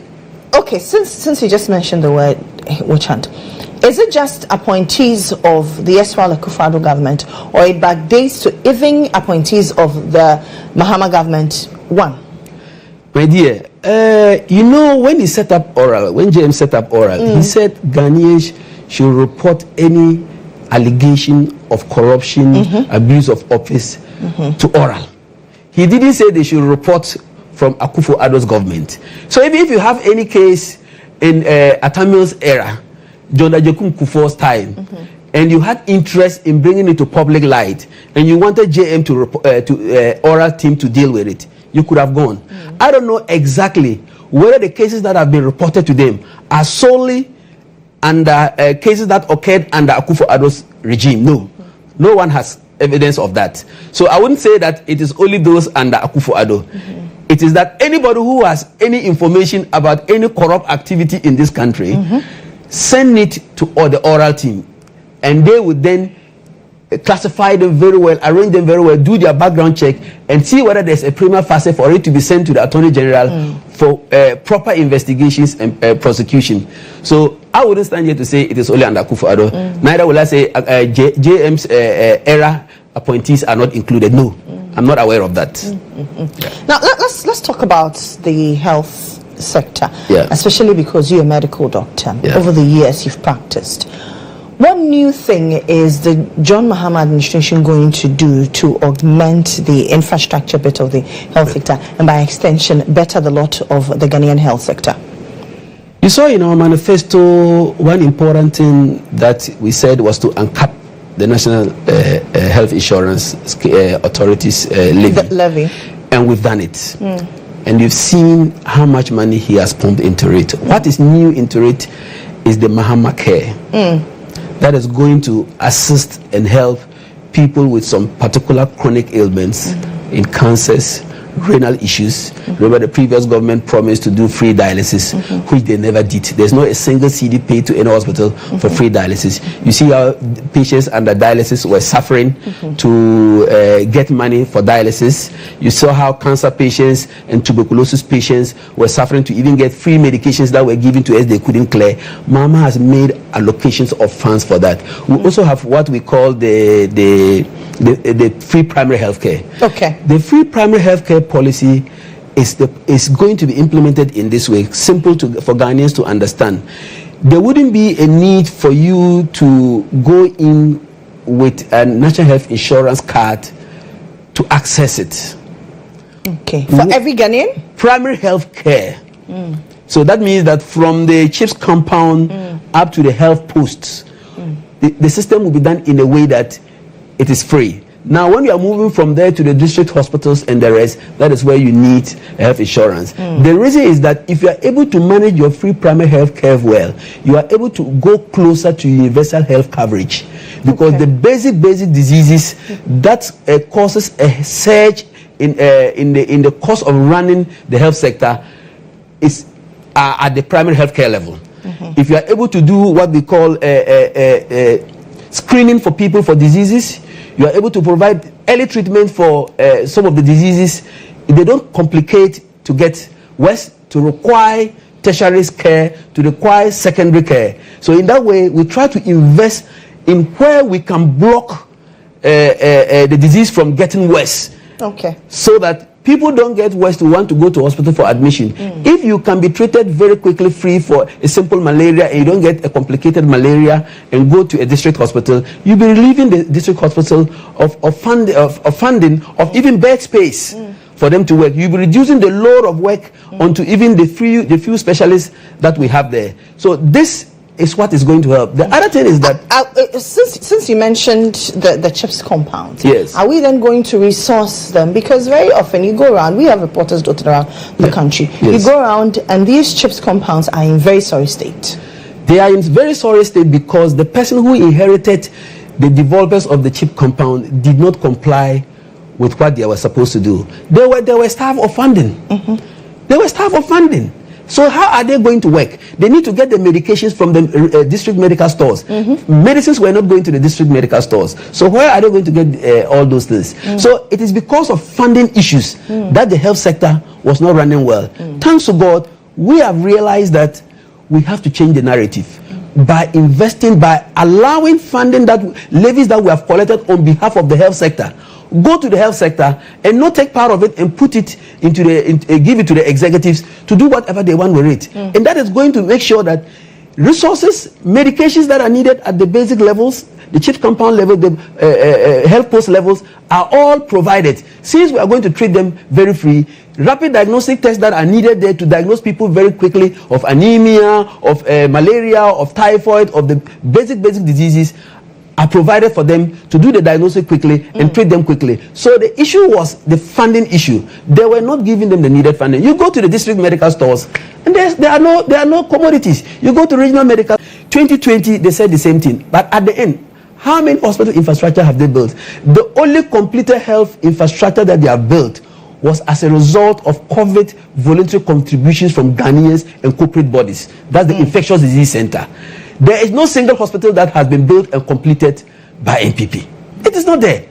Even those President Akufo-Addo commissioned some hospitals before he left office. Those he commissioned were not complete. I'm talking of complete and operational. When we said we were building Legon and Rich Hospital and Bank of Ghana Hospital, we did them and we commissioned them. And you saw how they were working. 10 key project is that you start from scratch, finish, give the key to the medical director to open and ask the nurses, doctors, laboratory technicians, radiologists to go and start work. But you go and commission a hospital that they are still fixing ceilings, that they are still wiring, that they are even not finished with the sewage system. Is that a hospital? Yes, it is a structure being built to be used as a hospital. Right. But that is not a 10-key project.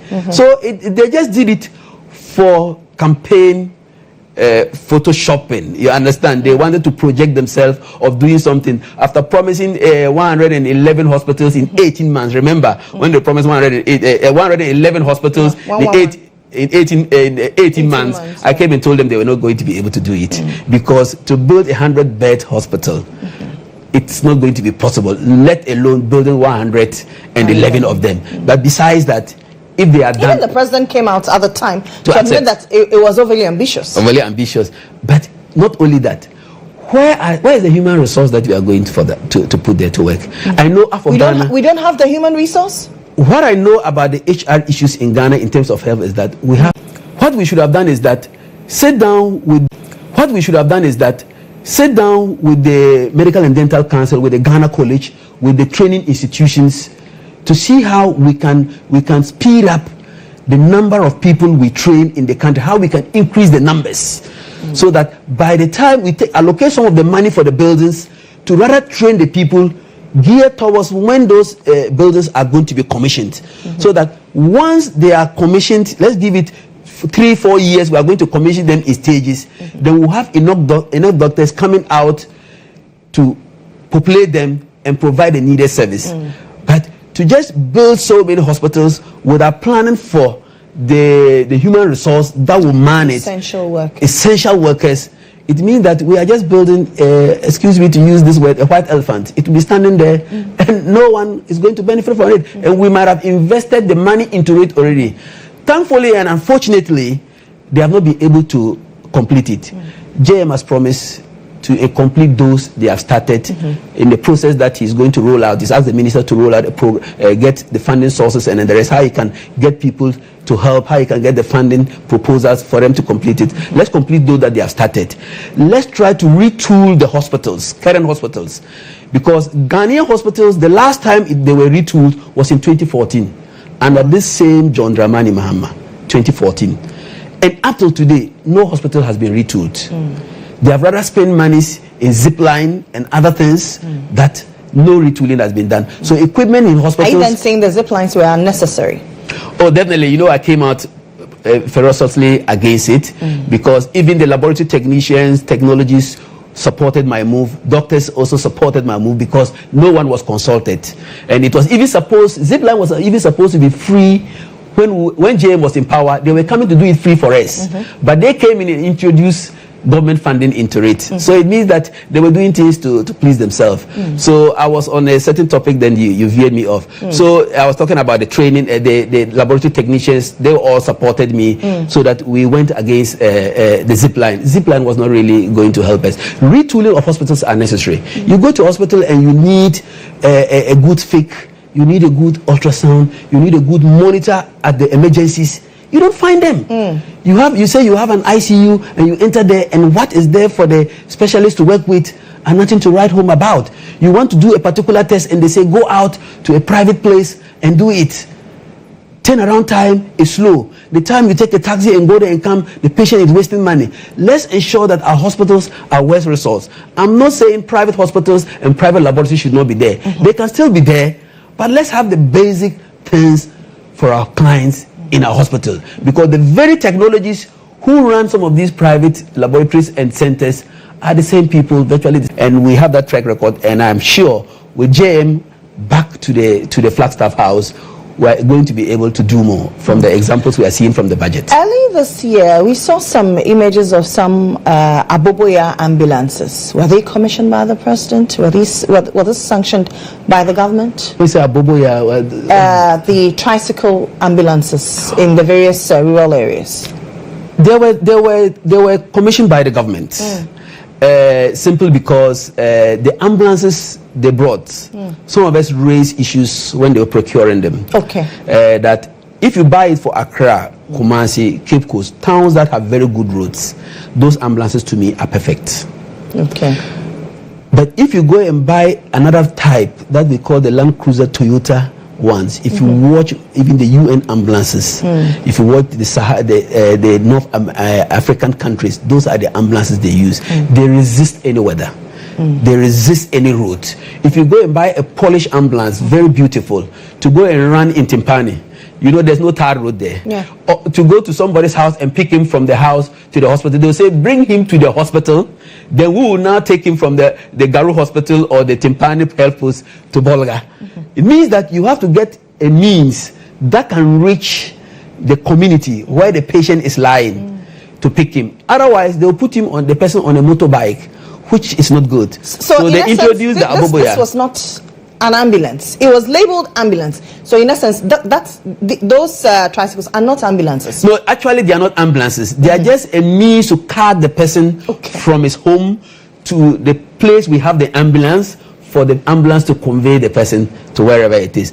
Car the pregnant woman who is in labor, the ambulance cannot get there. They go to the deep village, pick the woman. Maybe a traditional birth attendant is attending to the woman and is finding the challenge. He'll call them, they come and pick the woman because they park them at the chip compounds actually and the health post. Pick the woman from there, take him to the nearest health center or take him to the nearest hospital. If it's the Garu hospital, for example, they take him there, they attend to the person. If they can't, it is from the Garu District Hospital that, for example, Garu District Hospital, they can now move the person to Bolga or to Zebila with the real ambulance. But those Aboboyas, the labeled ambulance, is just to tell the community that there is a tributary to the ambulance. Those are like the tributaries to the ambulance, bringing people, the sick people from the interlands, from the unmotorable communities. To the ambulance for them to be conveyed. So to me, they are not ambulances. They are just accessories being used to play a role in assisting the ambulance, really get the people get to their where they are parked to send them to hospitals. Then why not invest money in the road network? If we know that these roads are not motorable, hence we need these tricycles to use on the roads instead of using the main ambulances. For sure, they need to work on the road network, and that is exactly why some of us were against even the zip line. They said they were going to go to communities that were not reachable by transportation, and we argued that it is not necessary because it is more waste of money. What they had to do, they didn't do, but they promised they were doing it. Remember, we had 2 years of routes in this country. Yeah, of routes. Which route did they construct? We've seen the history. Only 13,000. They said 13,000 roads. At the end, they are only about less than 6,000 kilometers of routes were done. Even some included patching, and then the rest.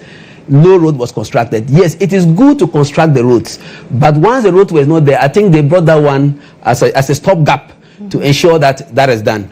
Thankfully, the new government has come.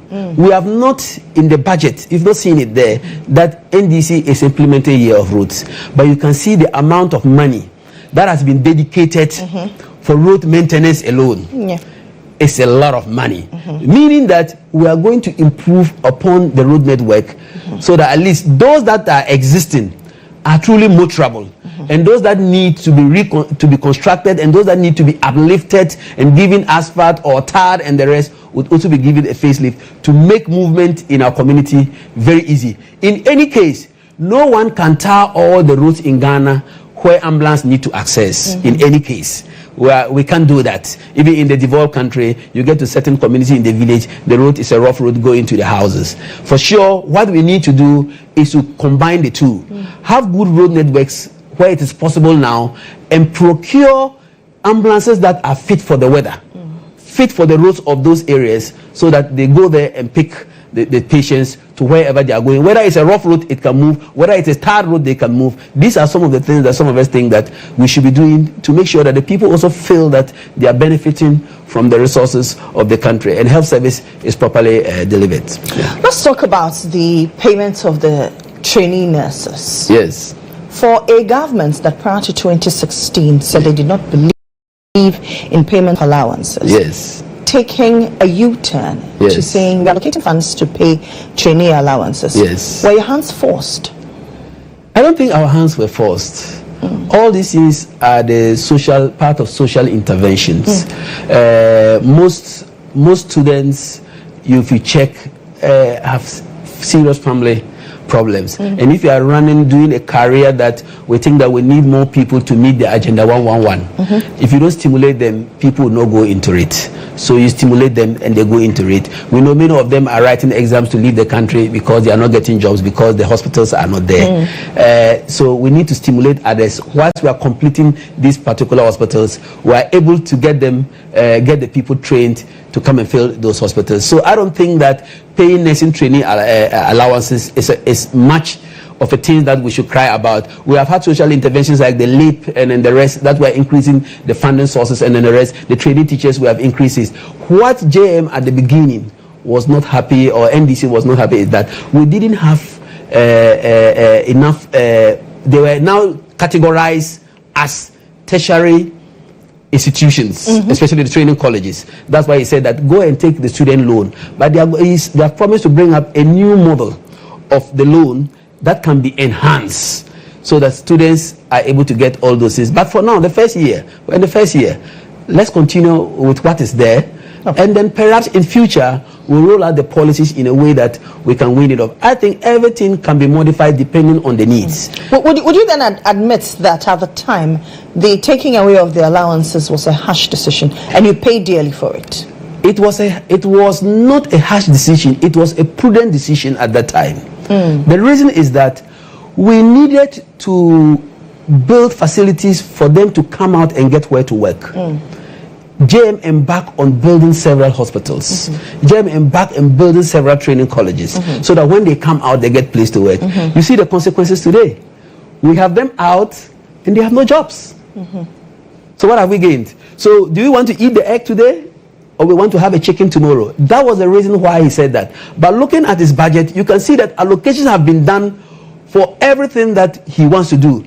So he has found space in allocating something for the nursing training students and the teachers training students. So I don't see it to be a problem. At that time that he was implementing it, we're also undergoing a very serious IMF program, and we know that the IMF, they could be underground, twisting, and then the rest. We're still under an IMF. We are still under an IMF, but I think they have sat with them, and I think what they have done is not out of what the IMF requests. Does it mean that at the time, the NDC did not know what they were doing? No, we knew. I've told you, we did the assessment, and we needed funds to complete hospitals. Okay. We needed funds to complete hospitals. Rich Hospital was completed. Even GHOne was completed brand new. All the people they employed there, they siphoned some of the people who were graduating. And if the money we're using on them, we had actually used it to build more hospitals. They had allowed JM to stay, to build more hospitals, and they struggled a little to complete their school. They would have come out and had jobs. Some of them are sitting now, after training for 3 years, you are home for 5 years without a job. Which one will you prefer? I think there is no one in this country who will start schooling and will not end. We are so socially dependent that family members would help, other people will help, everybody, even students help themselves to go. At that time, it was important for JM to bring in that proposal. We paid dearly for it. The nurses are also paying dearly for it today because they are sitting home without it. Thankfully, we have come this time and we are seeing that we have enough resources to allocate some for them for prudent reasons. And then we are still going to build the hospitals for them to get a place to go in job. So I don't think at that time it was a bad decision. It was a prudent decision which was not taken lightly by the student, but they are also now paying for it like JM paid in 2016 for voting him out. One person who's been advocating a lot for agriculture. Yeah. In the budget presentation, the finance minister indicated that 1.5 billion has been allocated for the Agriculture for Economic Transformation agenda. What does that entail? It means that we are going to invest in agriculture to produce food items that Ghanaians want, and we will not need to look for money outside. We don't need to look for hard currency to procure products from outside into Ghana, which tend to weaken the cedi, cause inflation, and then the rest. Once we invest into agriculture and we produce a lot of rice, the importation of rice would go down. The need for the dollar would go down. The cedi will be stable. Once we produce a lot of tomatoes and onions, we'll stop importing tomatoes and the rest from Burkina, Niger, and then the rest. And that money will be left in Ghana. People would get jobs to do if they will employ people. Once we invest in agriculture and agribusiness, the industry that need raw materials to produce the tomatoes, to produce the mushroom, to produce the other things, would all get the needed resources, funding to upgrade and then produce more, and at least importation of said products into the country will reduce. At the end, the import substitution policy that he wants to implement would come to play. And once we don't import so much, and we are producing what we need and can even export some, our currency will rather be strengthened. To me, that is the import of it. If let me tell you, if we had used the cathedral money to invest and complete the Tamale Dam, I don't think we would have been importing tomatoes from Burkina and Niger, because the few people who have been able to buy their own water pumps to produce carrots in Tamale, you see the quantity they are bringing. Trucks of carrots are being transported from Garu, the Tamale irrigation project, to Accra and Kumasi. So if we had completed it and worked on the land behind it to create several acres of irrigable land to farm during dry season and rainy season, how many youth in Garu, Boku, Timpani, Bunduri would have been engaged there? They will make money, and once they make money and they are selling, government get taxes in the first place. He will not be looking for money for social interventions. He will rather be looking for taxes from them to improve other places. So I see that there is very much to say to praise JM for this policy, for trying to invest a lot into agriculture, unlike the other government that had a lot of money for planting, for food and jobs. And at the end, those who are into agriculture were not getting the help. And the food that we were thinking we would get for the planting for food too, we are not getting, and we are importing. Was it not a laudable policy? Very laudable, but mismanaged. Can you imagine if they had invested part of that money to complete the sugar factory at Commander, and giving some of the money to the farmers to expand their farms, to grow cocoa? How many people were they going to employ? They will employ people who will be working in the farms. They will employ mechanics who will be working on the tractors. The combined harvesters will get drivers and all that. All that would have brought about employment, brought about raw materials to the Commander Sugar Factory. They will produce the sugar, and we didn't need millions of dollars to import sugar into Ghana, but rather consume our own sugar. That would have saved Ghana money and made our currency strong. So I think that the planting for food and jobs was not properly managed. I can give an example of what happened to some of their fertilizers. They bring them, and actually we don't see them. Most of them were smuggled out, and even the minister himself came to confess that donkeys were carrying some of the fertilizer out of the country. Just last year during the elections, last year farming season, they bought a lot of fertilizer. Garu is an example.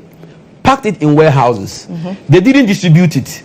They waited when we were campaigning. Why do you distribute fertilizer in November? Is it November we do farming? We don't do farming in November. So they use it for their political agenda. And at the end, starve Ghanaians from fertilizer to do farming for proper yield in their farms. And it's causing Ghana to import more food and creating our cedi to depreciate. So investing in agriculture is one of the best things we can do in this country, because Ghana is said to be an agrarian country. For sure, I know some would go into cocoa and at least revitalize the cocoa sector. Reclaim the Galamsey lands and revitalize the cocoa sector to make sure that cocoa production increases. Other crops that we use in this country for our food and the rest are produced, and all this would minimize our importation and rather increase our exports of certain food products that we are exporting in this country. Another thing that I have seen some policy analysts raise questions about is the establishment of the Women's Development Bank. Yes. The finance minister yesterday said allocation of 51 million cedis will be channeled to that bank. Yeah. Now the question is, if we have a lot of banks in Ghana who are on life support, yes, in the banking sector cleanup, we spent over 25 billion. Yes. In cleaning up the sector. Yes. Why do we spend the money in setting up another government-funded bank when we could have used that money to show up the ones on life support? Thank you very much. You see, our banks we have in Ghana are commercial banks. They are in for profit. Right. They don't deal with my poor mother, my poor auntie in the village. My poor auntie in the village just needs maybe 2,000 Ghana cedis to run a business, to be able to pay the school fees of his child, to be able to buy medicine or do whatever for his child, buy some clothes to wear. That is what they need. And these big banks who are in here, majority of them are for foreigners, and they have come in here to make profit. Even our own commercial bank is here for profit. Even our own agric development bank, how many people in agric do they give money to do agric business? They are all into making profit. This bank is going to be set up to help the very poor women who have demonstrated to be very reliable when it comes to payment back of loans. The reason is that they have formed themselves into groups of 20, 30, 50. They contribute their own money into it. And if they see one of them has a business, they loan it to him. You do the business, after 1 month, you come and pay it back. Then somebody picks it, and you grow your business. This is what we looked at.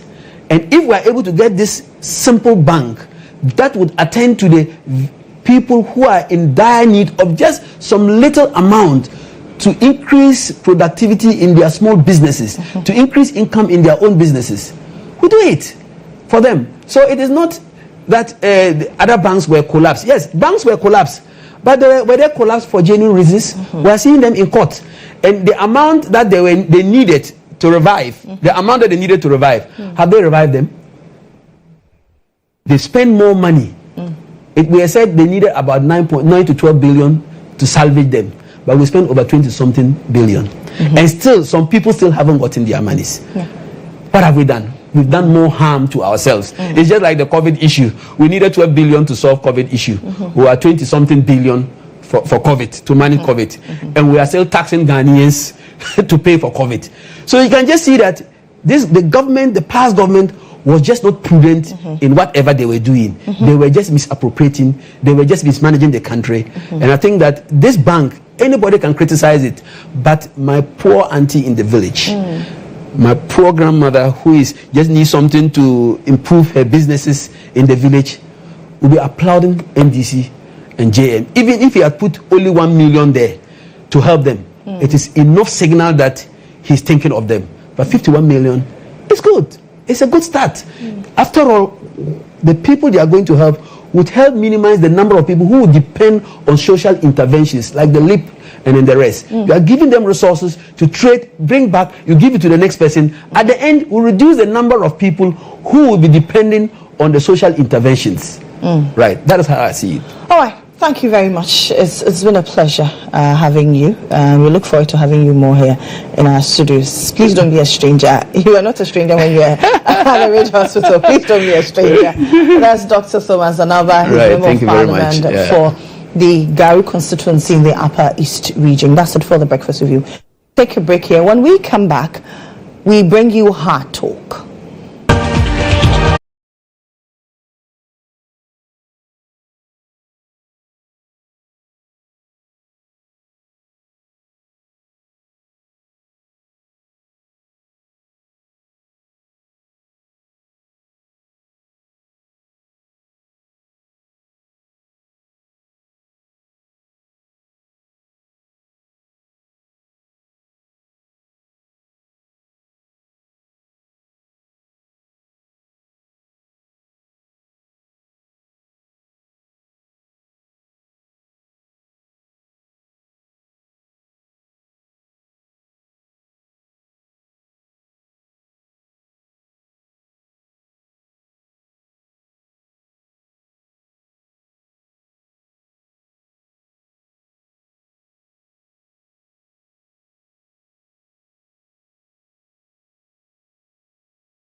The other one didn't come. You're welcome back from that break. This is still J Today here on GHOne TV. It's now time for Hard Talk.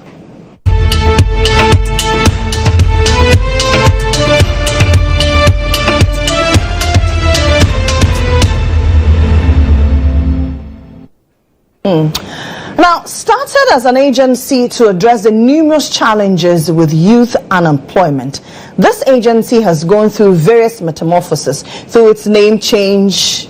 It has also had its fair share of spotlight with regards to scandals and the popular confirmed folk tale. But in 2025, this agency has a new sheriff.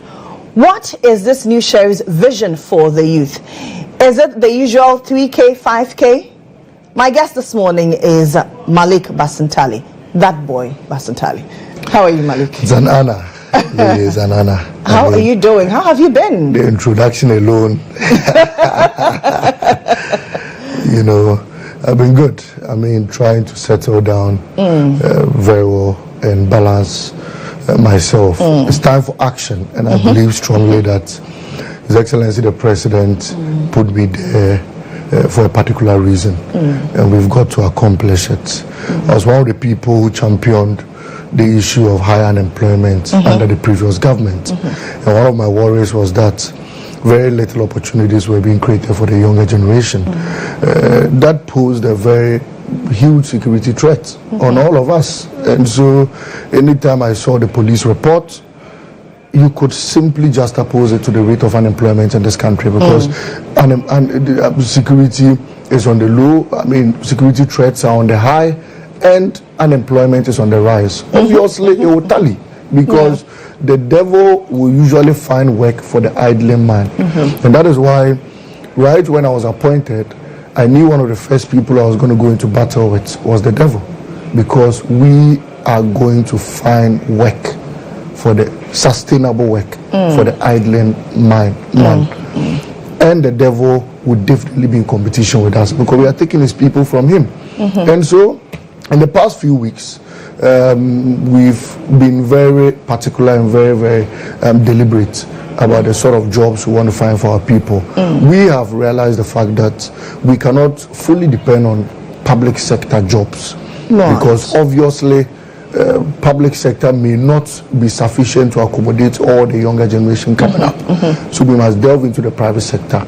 Very important, and amazingly, the president is poised towards implementing the 24-hour economy. That means that we're going to have enough room, both in the public sector and in the private sector, to recruit a lot of younger people, and we look forward to taking advantage of that system. I have repeatedly said that, look, we've from 1957 till date, or if you want before 1957, we've operated at an 8-hour corridor. What happens to the 12 hours? We go back home and we sleep. Yet we still underproduce. We still import in huge quantities. Just last month, I was told that the importation of even mango into this country was more than 5 billion or so. I stand to be corrected. And it's surprising. Onion to about 2 billion, pepper about 1.5 billion, including willy into this country. As for commodities we manufacture, that one even zero, because we manufacture very little in this country. Look, since I was born, Don Simon has always been on the rise. Don Simon. In fact, currently there is no bar or no shop you enter and not find Don Simon. Yet we don't produce Don Simon locally. It's imported from Spain, and it's infiltrated our economy, not only the Ghanaian economy but all other African countries. Yet we also produce calipo locally. Why can't we produce calipo in huge quantities to the extent that we'll be able to export? It's simply because we've not had enough labor for that particular workforce. And we think that leveraging a 24-hour economy will create jobs, sustainable jobs, will boost local productivity, and also, enhance our export-led corridor. And that's what we situate ourselves in. In the last few days, I've personally, and through the direction of the visionary President, His Excellency John Dramani Mahama, solicited some slots from the private sector. I can confidently say that, adding on to what we met, We currently have about 3,250 available jobs in the private sector. This afternoon at 2 p.m., I'll be signing an MOU with GHOne Security Services to recruit close to 6,000 young people through facilitation. 2 days ago, I was at TVET to support Guinness Ghana in launching the Guinness skill training phase 2. That recruited about 200 people, training them in hospitality services. These are all jobs we could take advantage of. And as I speak today, by the end of the week, we soliciting some other private sector jobs that will add about 500 people onto our job vacancy corridor. And so we are currently leveraging the private sector.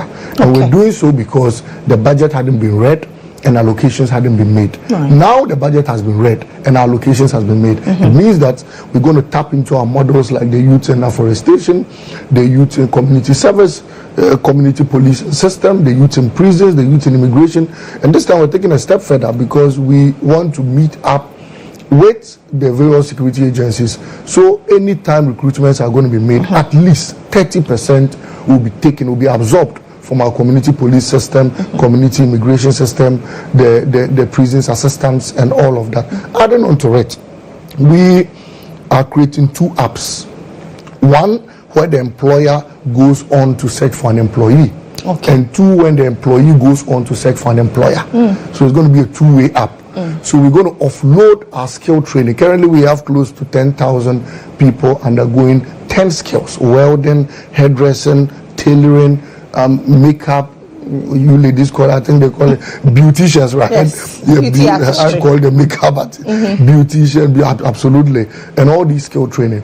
Once they are done, we offload them onto the app where you would go on to look for an employee. And what we want to do is to bridge the gap where a customer is in search of a particular skill and does not know how to go about it. Not to cut you, many times people say we're training people in these skills. Afterwards, then what? Then what? So that's what we want to do now. We want to bridge that gap, because you train someone in hairdressing. The person finishes. In fact, with 1 year we give you a startup kit, but our evaluation report tells us that very little of them go back to practice the skill they actually learned, because they may get into other ventures and all of that, and sometimes due to lack of demand. But out there in the external world, we have high demand for a lot of the skill we underutilize in this country. In fact, I had a deal we still studying in Berlin, and I was told that in Serbia.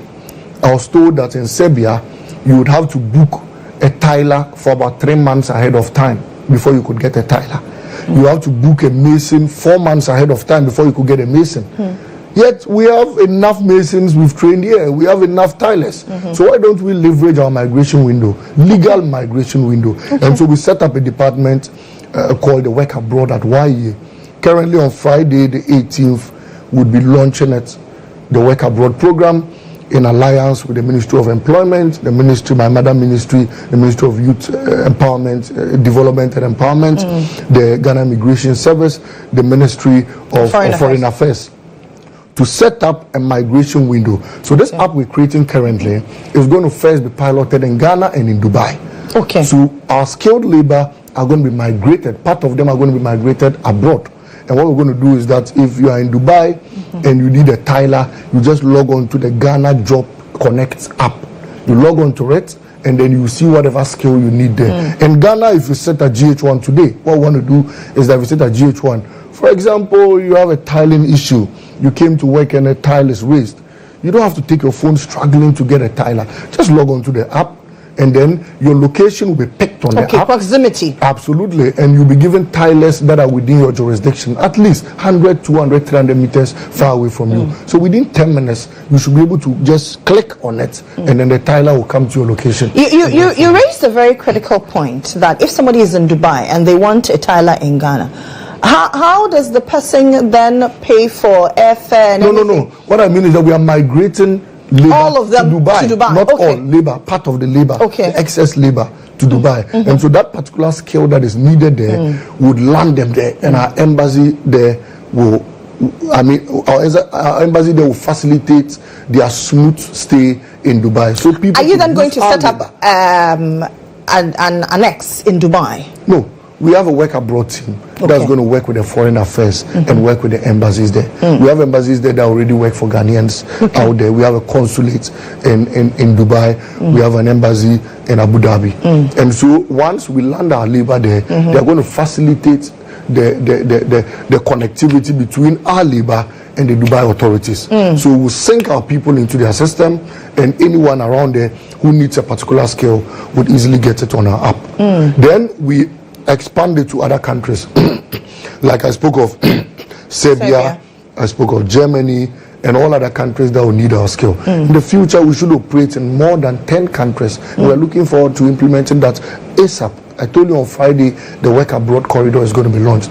These things I'm mentioning are for the informal sector. Then we come to the formal sector. One of the things we've realized is that a lot of graduates finish school, they undertake national service, and companies are still afraid to recruit a lot of these people. All they tell you is that, look, go and get an experience. But the question is that which company is going to risk employing you first before another company that says get the experience will gradually take you later in the future after you've worked with a company for about 10 years. And so it's become a challenge. And as young people, I think that's worrying. Look, young people go out there with CVs. The businessman will take your CV and all he's looking for is work experience. If he doesn't see any work experience, he says, look, you don't have a work experience. I need somebody with at least 10 years. Where did that person with 10 years, where did he get it? There was a point he had no work experience and a company hired him. So why is it that we are challenged with employing people who just came out of school and undertook their national service? I think that the challenge had to do with the assurance the person could do that particular work. And so at YEA, we are setting up a corridor where we create what we call the employment card. Before you attain the employment card, we will take the risk of absorbing you as a graduate who's undertaking national service.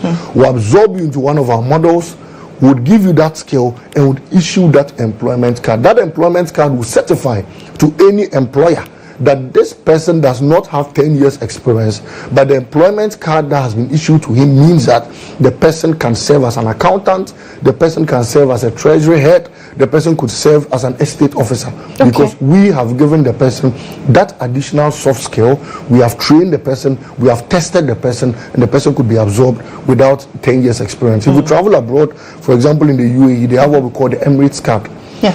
Once you get that Emirates card, nobody looks out for employment. They believe that you are certified and you could work in any institution, any skill you went to learn. And that's similar we want to implement in this country, because we want to issue people with that employment card. That will bridge the gap of the 10 years working experience so companies could feel free to recruit people. Another support we want to give to the 24-hour economy is that, and we are still in talks, the time of use tariff will be implemented. Security will be provided to companies, and also a reduction in taxes will be provided to companies. However, the man who runs a company will need additional staff in order to quickly start the 24-hour economy before the benefits of the time of use tariffs kicks in, before the reduction in taxes kick in, then he's able to pay his people. So we have what we're going to attach to our model called the industrial attachments. We're going to recruit people and then attach them to all these companies. So we'll train them in the soft skill. So if Malcolm wants to go 24-hour economy, you could apply to us. We'll give you additional workforce that would work in the night for you. You could mix them with your already existing labor. We'll absorb the cost of the financing, and then we'll take care of them. They will get daily stipends. Is it something you're starting immediately, or is a gradual thing? Because we all know that in Ghana, after 6 p.m., everybody goes to sleep. Absolutely. After 8 p.m., Malcolm closes. Absolutely. And who would want to come out in the night to risk security issues and go shopping? The issue with security has already been catered for. And in fact, we would add additional security through the police assistance services with the CPA model. The issue that's got to do with time of use tariff has also been tackled already in our budget. The issue that's got to do with reduction in taxes has already been tackled in our budget. All these levies that have already been absorbed clearly shows that this government is poised for action. The last one is the additional staff, like I spoke about, and we've infused it in our budget under industrial attachments. And once we do that, immediately we would support companies that are willing to go a 24-hour economy with additional staff. We will give them incentives at the beginning stages, and after some time, when the benefits of all these external remedies come in, you will take care of your own stuff, because by which time you would have declared a lot of profits and you would see the benefits and the need of a 24-hour system, and then immediately... You seem to have a very broad vision, right? What's the target for tackling youth unemployment? In the first year, we're looking at close to 200,000 people from 1 year alone. In the first year, we're looking at solving the issue of unemployment, creating jobs for about 200,000 people from the Youth Employment Agency alone. I'm not speaking about other agencies. I'm not speaking about the GRA. I'm not speaking about the DVLA. I'm not speaking about the NIA. I'm speaking about the Youth Employment Agent. We will create about 200,000 jobs. And in the long run... Which sectors are you looking at? We're looking at skill training, where we're going to create direct jobs, where the people go out to create indirect jobs. We're looking at the community policing assistance as part of our model, where we're going to create about 15,000 jobs there. We're looking at the youth immigration, where we're going to create about 5,000 jobs. We're looking at the industrial attachments, where we're creating about 7,000 jobs there. And so I could go on and on. So many models out there, including training people to get indirect jobs. And the issue about demand comes in here.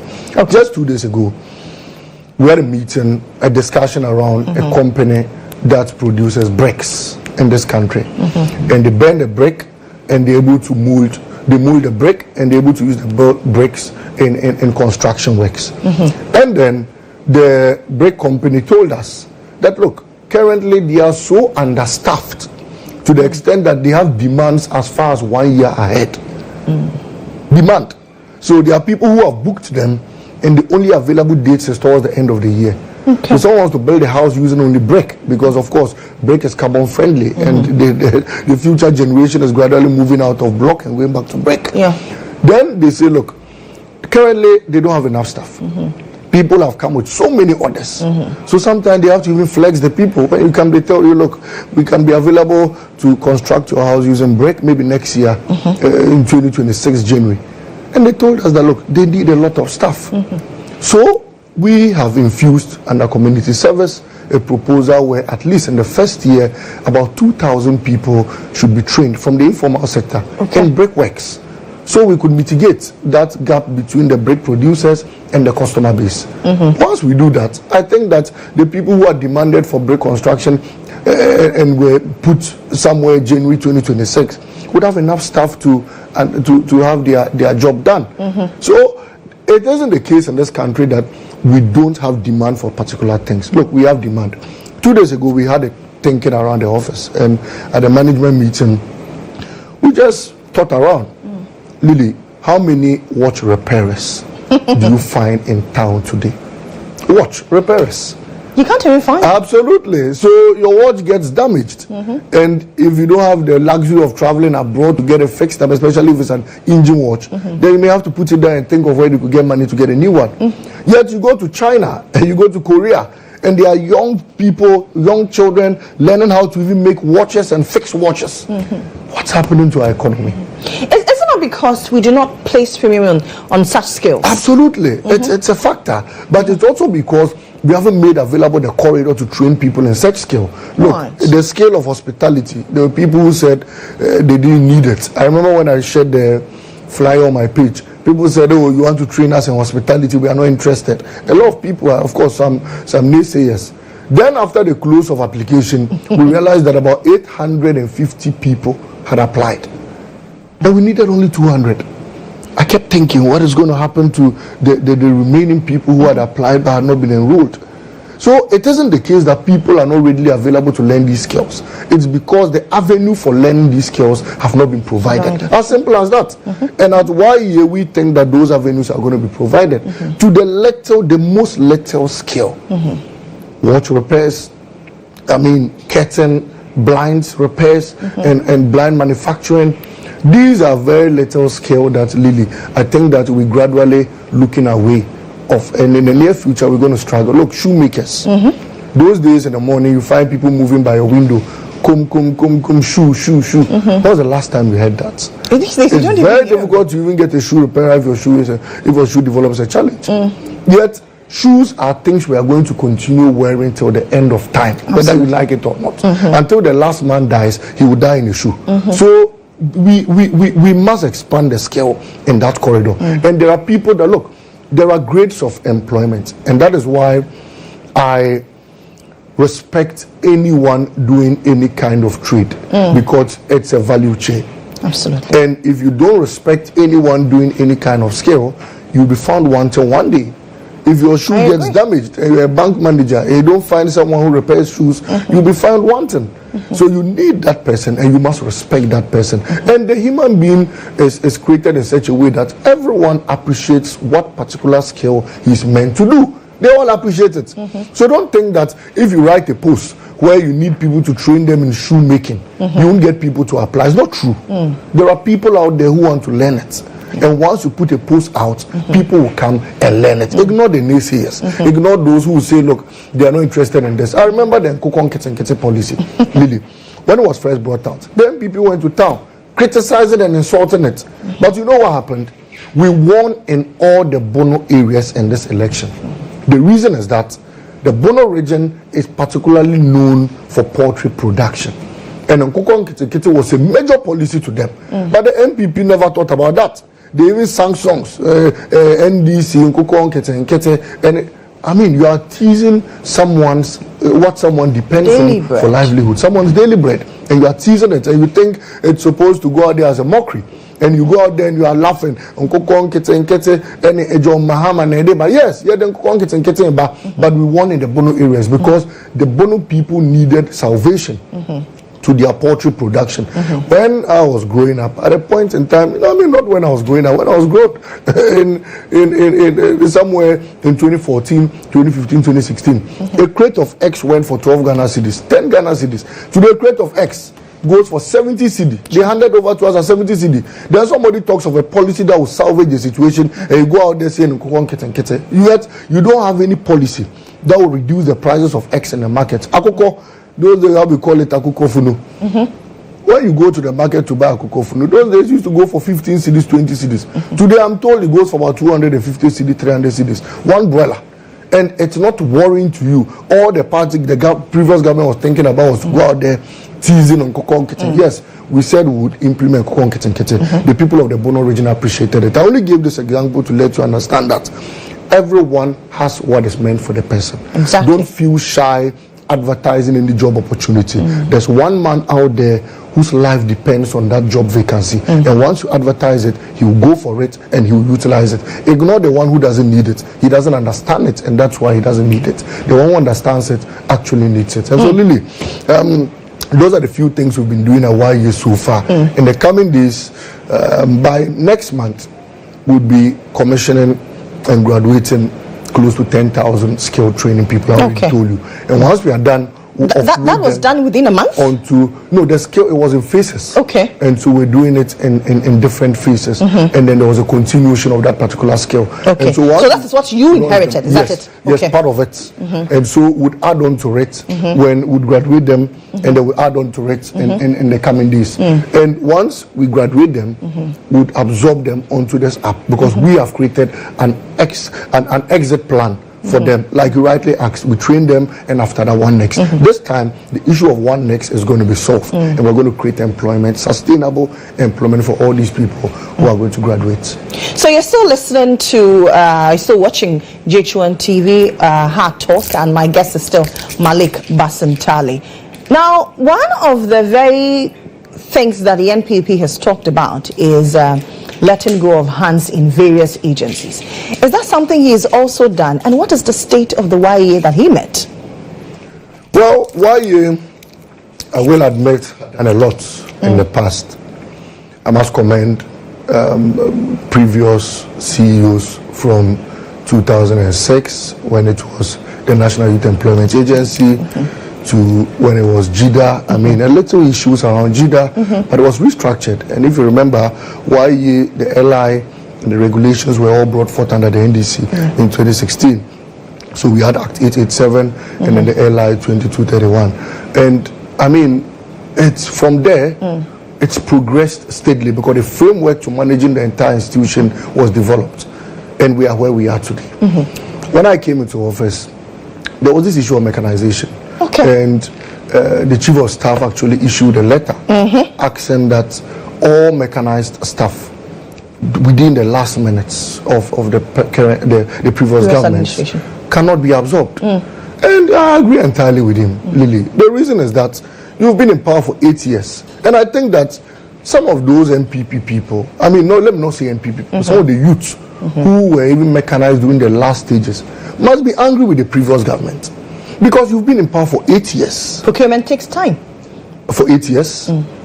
The president's daughter, GHOne, had a job within 1 year. Were there no procurement issues? Asafo Mafu's 2 children had employment within 1 year. Were there no procurement delays? Dr. Bawumia's father-in-law had a job within 1 year. Were there no procurement issues? And so why is it that when it has to do with family and friends of the previous government, they had jobs quickly? When it had to do with the ordinary Ghanaian, it had to take 8 years. And so that is neither here nor there. But I'm saying that you wait for 8 years and then in the last month you quickly absorb people onto an agency, and you expect that the one who is coming without budgetary allocation for all these people will come and simply start paying them. Well, there was budget allocation for 2024. Okay, and in that budget, did they make provision for the absorption of all these people? No. Because if you listened to the transition teams, they particularly requested for the budgetary allocation for all these stuff, and none was provided. And we have things we wanted to do. You've seen the budget, and I'm sure we'll come to that. Exactly. Because obviously, we were yet to draft our budget, and we knew what we wanted to take out. And so you cannot take a decision and force it on the next government. However, we are poised to creating sustainable jobs. And in our budget, we've listed various corridors we are going to, invest in creating sustainable jobs for the young people of this country. So people who did not go through the mechanization and all of that need not to worry. In the coming days, provisions will be made for them, and all those people will get sustainable jobs in this country. Did you have to let go certain people at YA? No, at YA, what happened was that there was a mechanization challenge. As we speak today, there's an audit ongoing because there were 1 or 2 issues with it. So it's an in-house decision pegged onto the letter as issued from the Chief of Staff's office, because he's the boss, and you cannot never dream of challenging his authority. And so we taking steps pegged onto his letter. I think that the letter was issued. So even at YA, you don't need to issue an extra letter saying that, look, people who are mechanized or whatever cannot be enrolled. You don't need to do that because the Chief of Staff solved that particular issue. He issued a fiat, and he's bigger than all of us. Once he does that, it cuts across all agencies. So if you are affected by the Chief of Staff's letter, I'm saying that the Chief of Staff has better plans for all of us, and in the coming days the youth of this country will smile and smile brighter. There was an issue about your deputy CEO. Has that challenge been resolved? Resolved long ago. I think that it was just miscommunication out there. It's been resolved. YA is progressing steadily, and I think that, look, Lily, we are going to get the job done. Trust me, we're going to get a job done. All we have to do... Are you going to get it done with the 3K men and 5K women? Yes, the 3K men and 5K women, like I said, was a term and a language that was used during the election. Right after the election, the 3K men and 5K women still exist because they are Ghanaians. And once they are Ghanaians, they've got to be sorted. And so the 3K, 5K, you could be a member of the 3K women. I don't know because we haven't really had an album for registering anyone. Yesterday I was in Parliament, and a worker at Parliament, one of the directors told me, Mr. Basintale, I'm part of the 3K women. I said, wow, I'm proud to meet you. And so we keep meeting many of them out there. And of course, all of them being part of this country. Look, the 5K men yesterday were jubilating. One of the reasons why the 5K men were jubilating was because the bet tax has been scrapped. Promise fulfilled. The 5K men were jubilating. Why were they jubilating? Because e-levy has been scrapped. The 5K men were jubilating. Why were they jubilating? Because the emission tax has been scrapped. The 3K women were also jubilating. Why? Because additional funding has been procured for free SHS, and in fact 3.5 billion has been allocated. The 3K women were jubilating. Why were they jubilating? Because the NHIL had been uncapped and more money was going into the NHIL corridor, which means that we're going to get value for the services that we provided to us at the hospitals. The 3K women were jubilating. Why were they jubilating? Because the free primary health care has been brought into force. And so there's enough reason why the 5K men and the 3K women are happy and were happy yesterday. One of the reasons why the 5K men were happy was because of the legalization of Okada. Because they thought that they've been harassed for so long. Now Okada is going to be legalized, is going to be regulated and properly institutionalized for us to respect the Okada man, while the Okada man also respects the driver and the pedestrian on the road. Once that is done, we have a very serene economy. And so it's not in my personal interest to say the 3K men or the 5K men were happy and all of that. They were happy, and we know they were happy because of the promises we made to them. How did I win the 3K men or the 5K men? I won them simply because we assured them we're going to scrap the bed tax. We assured them we're going to scrap the COVID levy. We assured them we're going to scrap the e-levy. We assured them we're going to create sustainable jobs for them. We assured them of a serene economy. We told them obnoxious taxes were going to be cleared. We told them how we're going to manage the economy. And Lily, yesterday you testified that indeed that has been done. So there's enough reason for all the 5K men and the 3K women to be smiling. Yesterday I made a very strong case that, look, I will feel proud. In fact, henceforth, I need to change my walking and walk like I'm President Mohammed has made me proud. I'm a proud young man. His Excellency GM has made me proud. I feel proud though. Look, I'm excited this morning, I won't lie, because the man has done what Nebuchadnezzar could not do. Look, when we're campaigning... In this case, who is Nebuchadnezzar? Biblical terms, Nebuchadnezzar existed. In the last government, Nebuchadnezzar existed. But you see, in doing the campaign, I went out there and I made solemn statements. After the election, I made a point on TV that my headache now is for us to wait and see how we're going to implement it. The promise keeper, His Excellency John Dramani Mahama, who never fails, has done what Nebuchadnezzar could not do. And he's done it and done it properly. I have enough reason to walk proud in the market. In fact, I have enough reason to start walking from work to the house because I can face anyone face to face. I'm not shy. In the last government, 2 days to even the budget reading, the Deputy Finance Minister said the haircuts will never come, the bonds will never be slashed and all of that. 2 days. Then at the budget reading, they introduced the haircut. So, I mean, it was a terrible situation for even their communicators. Because I was on TV, I remember, before the haircut situation. And the communicator said, oh, the haircuts, the bonds will never be slashed and there will be no haircuts and all of that. Then after the budget, I came on TV with him again and I said, but you told us we will not scrap it. You won't implement the haircut situation. What actually is happening? And he was quiet.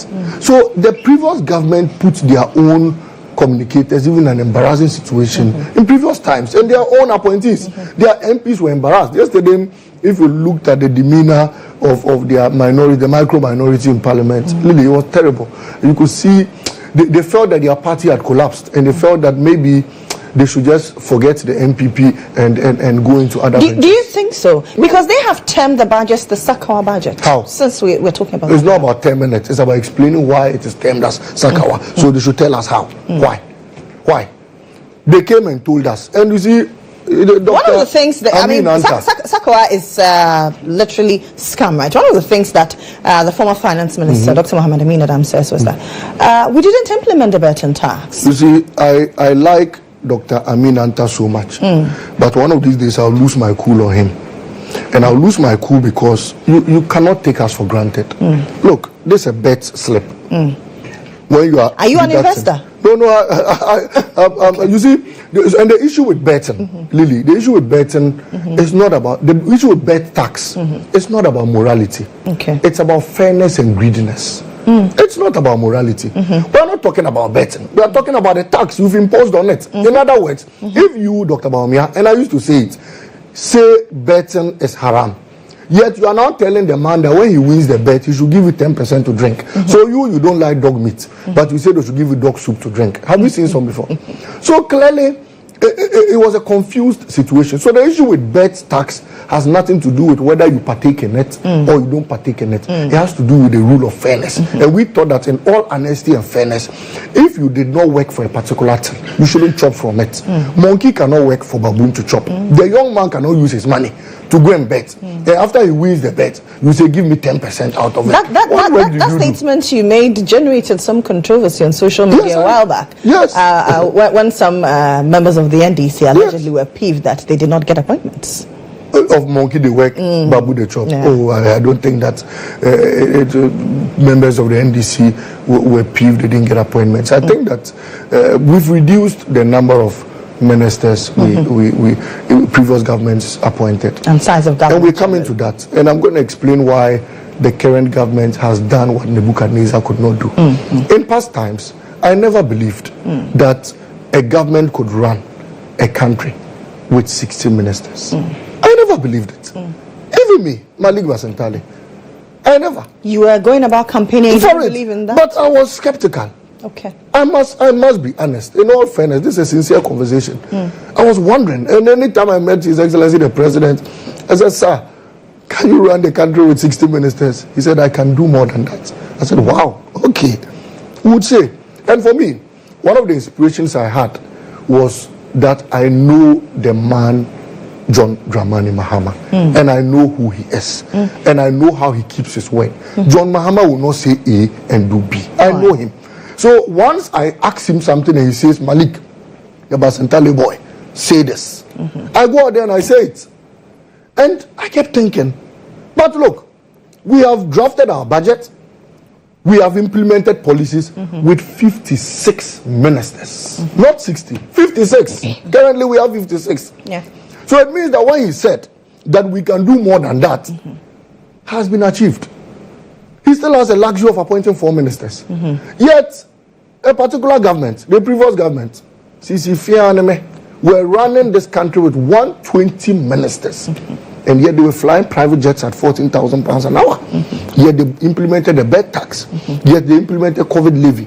Yet they implemented emission tax. Yet they implemented e-tax. They capped the GET fund. They capped the NHIL. In fact, even communication service tax was capped. Yet you are running this country 120 ministers. So what were the ministers doing? And one of these days, I would love to meet the former president, Mr. Akufo-Addo, and ask him what his ministers were doing. Because 57 ministers with a nation builder, John Dramani Mahama. 56, sorry. With a nation builder like John Dramani Mahama, have done what 120 ministers with Akufo-Addo could not do. How? It doesn't tally. Like they must explain to us. So this budget mustn't just end here. We need to set up. Beyond the we need to set up a commission of inquiry. Okay. To ask Mr. Akufo-Addo what his 120 ministers, together with him, he himself, and his economic whisket, Dr. Baumia, were doing for the past 8 years. We need to ask them. They need to explain to us. And if I were an MPP communicator this morning, I would have looked at in the faces of Dr. Baumia and Nanado and told them the truth. That, look, says, you have disappointed us. You failed the country. And never again should you or Baumia or any of you come near any form of authority in this country. Because you were a disaster, clearly. Because, 56, together with President Mahama, have done what 120 with Nanado and Baumia could not do. How? So what were you doing in this country? 56 ministers. You see, will the taking away of all these taxes not hurt our economy, especially an economy that is currently under the IMF? For an economy, and you see, that's also a point I was coming to. We were told in the past that as a result of the IMF program, we couldn't clear COVID levy. We couldn't clear bed tax. They were lies, so they were pure lies. We have proven it. Are we not under IMF? Yeah. Have we not cleared bed tax? Have we not cleared COVID levy? So what were they telling us? Pure lies. COVID levy is to be abolished. I mean, of course, once it's appeared in the budget, it will be done. So clearly, the MPP were simply deceiving us. And you know what they did? Because they knew the lies they were telling, they refused to give us the IMF document. Till date, nobody has a comprehensive agreement document of Ghana and the IMF. Till date. All they did were to give us samples, pages they wanted to give us. And if you remember, the minority kept asking for it because they knew they were lying. These were monies Bawumia and Nanado simply wanted to collect and chop. And what saddens my heart, I was talking about the Amin Anta situation. This is a bad slip. Somebody won 2,300. Bawumia quickly went in there and took 260. If you can show it to my camera so the camera can quickly capture it. Yeah, this is the camera. Yeah. This is it. This is it. Okay. So the person won, good. The person won his bet of 2,300. You see the withholding tax there. The deduction of 216 cedi, 70 pesos was deducted for no job done. Bawumia, you didn't contribute in the staking of the bet. You didn't use your money. If the one who staked the bet had lost the bet, his money would have gone free. Your money wasn't part of it. Now the person has won, and you want Monkey to work and Babu to chop for you to just go and take free money. Then Amin Anta came to tell us yesterday that they never implemented the bet tax. La ilaha illallah. But this morning I played for viewers a video of Dr. Bawumia during his vision, when he was outlining his vision in somewhere February 2024 at the UPSC, where he said that if he was given the nod, he was going to abolish the person tax. So who brought the person tax? So if you said you never implemented it, why did Bawumia say he will abolish it? That's the first question.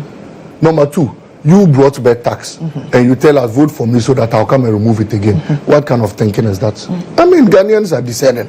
Then this is the GRA report. This is 6 October 2023. GRA generates 15 million from betting tax. Target 60 million by end of football season. In fact, within 2 years, they generated 80 million from the bet tax. And you come and tell us it was never implemented. You see, this matter, I don't need to call the MPP liars. The youth out there of whom the deductions affected will call them liars. And yesterday, if you observe social media, young people were so angry. Wait, how can you tell me that after all the deductions we've made, you tell me you never implemented, you never deducted? So where were the monies going to? So I think that, look, in as much as you are a minority, you should also remain responsible. And please, as a minority, you must respect Ghanaians. Look, you disrespected Ghanaians while in power. You disrespected Ghanaians even during the campaign season. When Ghanaians were unemployed and wanted jobs, any time Bawumia and Nanado appeared before them, the first thing is to tell the DJ to play CC Fia Anime. Then John Bawumia will go and say,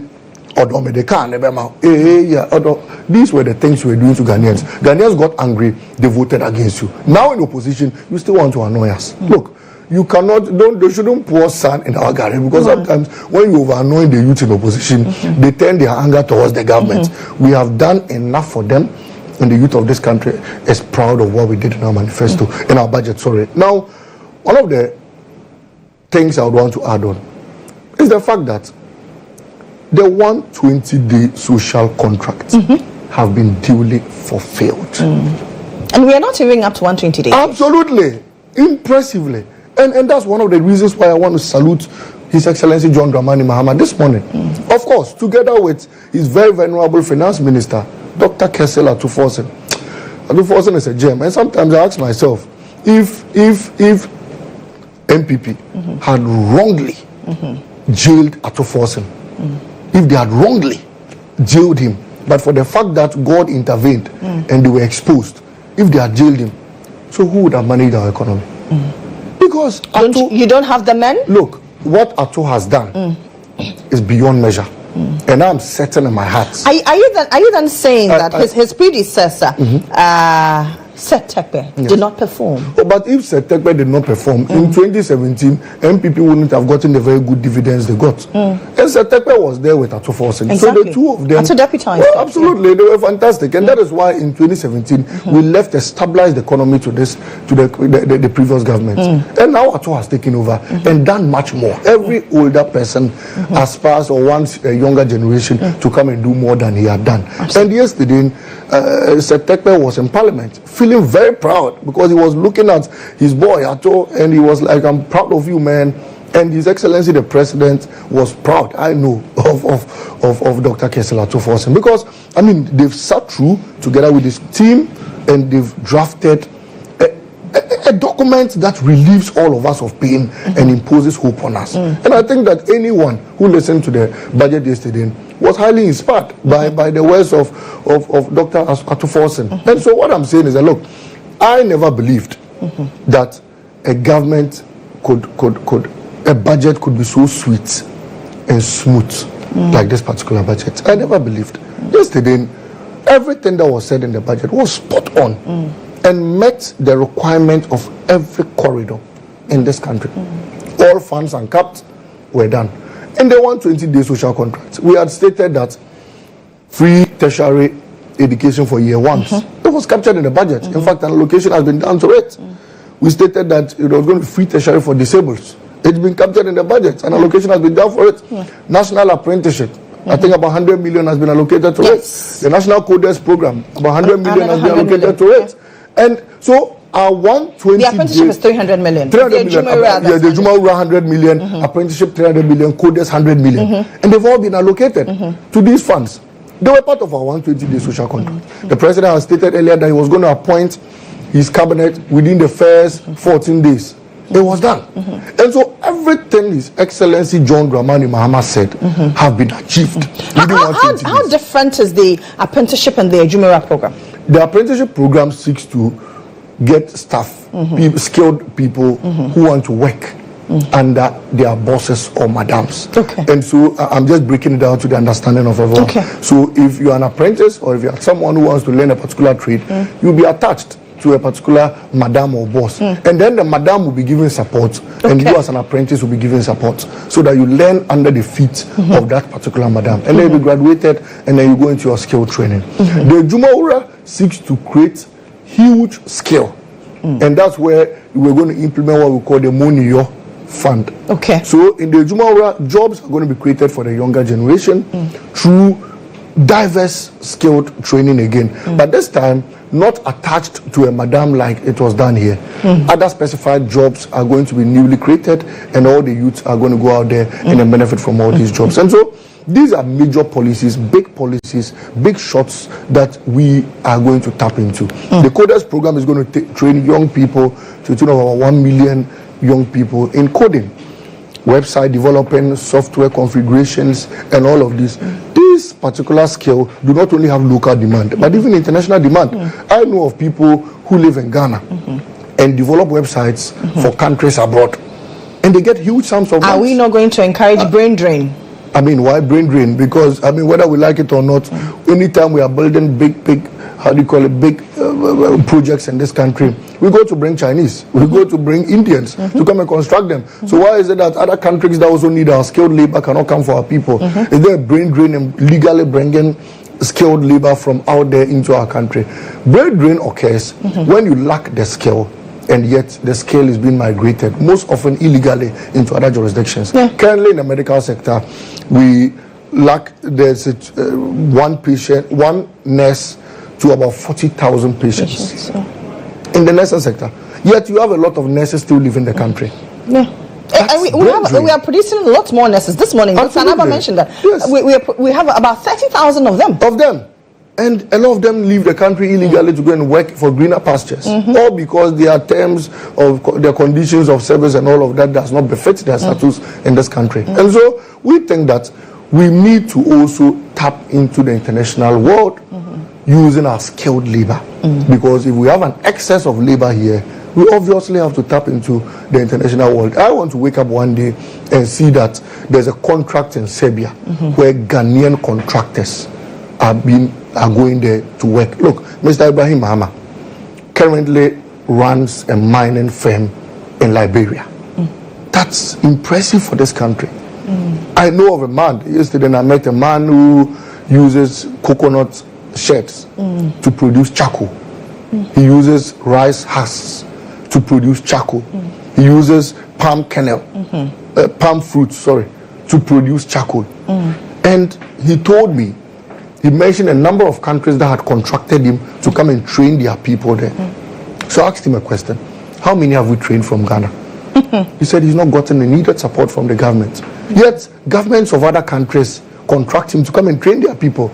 I said, look, young man, His Excellency the President is interested in anyone who has a fruitful policy towards charcoal production. Because Lily, you come from the northern part of this country.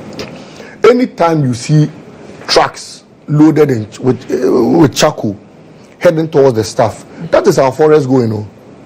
That is just the forest they have put on the truck and bring into Accra. Because all those charcoal you see there were bent out of shea nut trees. And our most precious tree in the north is the shea nut tree. Yet every morning, as we speak today, by now somebody is busy cutting a shea tree to go and burn charcoal. And then we see the trucks bringing charcoal, loads of charcoal to Accra. And we are happy that we get charcoal to cook. Yet the same people, we come again and we say, let's protect the forest. How will we protect the forest when the trees are bent down to produce charcoal for you and I to use in our kitchens? This man says, no. The coconut shells, I mean the end product, the byproduct of it, could be bent into charcoal. And currently, if you go to Marina Mall, if you go to our malls, you find his products there. He packages it beautifully. I should have brought one this morning to show you. Very beautiful. Now, what that charcoal even does is it produces very less smoke. Okay. Which does not affect the ozone layer. And again, it helps reduce coconut waste on our streets. Sometimes in the morning you are driving and you see the Kube seller has piled a lot of coconut waste and on major streets. They leave them by the road. They leave them by the road. And we don't have use for them. Yet we are cutting down trees when coconut could be used to produce charcoal. So I told him, look, you know what? His Excellency the President is interested in this. I have the proposal, I have the samples. I'm going to present it to His Excellency the President. I'll present it to my Minister, Honorable Giorgio Parado. And then together would come out with a framework towards training more people in production. When we do that, would reduce the felling of shea nut trees and would also clean our cities because the coconut waste are now going to be picked up for recycling, and they also still get our charcoal to use and export some. So it's a bigger picture, and I feel that the Ghanaian economy can utilize our skilled labor. Other countries are utilizing our people. I know some people in this country that work internationally, yet our own country does not or do not appreciate the work they do for us in this country. I think it's time we go international, and that's what my work abroad team seeks to promote. So in the coming days we'll launch it, and all our skilled labor, part of them, the excesses in this country, will be taken abroad to also work and brighten the name of Ghana. What that also does for us is that when they go, they also learn new skill from those countries. So when they come back, they come and train us or enhance the already skilled labor here, the training, so that they could also meet international standards. Just last week, I got to know that our measurements are different from the international standard measurements. Yes. So if a mason goes abroad and they give him the measurements on a sheet of paper, he will get confused. The reason is that they are used to our 2 meters, 5 meters. But not the international standards. Not the international standards. Okay. The international standards have very different levels of measurements. And I was just told that we need to train our people to meet the international standards so we could do international constructions. That is why people want to build their houses these days and they go and bring Indians. Rather bring in, nowadays they even go to Cote d'Ivoire or Togo to bring masons. It's not that we don't have masons here, but the measurements they will use may get the diameters and all of that, the angles accurate, more than even our people locally. And so we need to enhance their training. Once we do that, we'll tap into the international markets. There are 19 allocations in this particular budget. Right. The Member of Parliament for Fwasia Yobi, Kujo Nkrumah, says all these allocations are just audio money. The challenge is raising money. I don't understand it when he says the audio money. You see, they are still confused with the sort of audio budgets they gave us in the past. Right. So they think that anybody will be like them because they will say one thing and do another. If he understands the concepts of budgets, once there's an allocation for it, it means that there's a fund already appropriated to that particular allocation. And we have said that 13.85 billion is going to be allocated to the Big Push program. It means that the finance minister has already made provision for that particular allocation. And the finance minister has demonstrated beyond reasonable doubt how he's going to meet that. They spoke about the tax refund policy that was reduced. That alone is going to generate over 2 billion.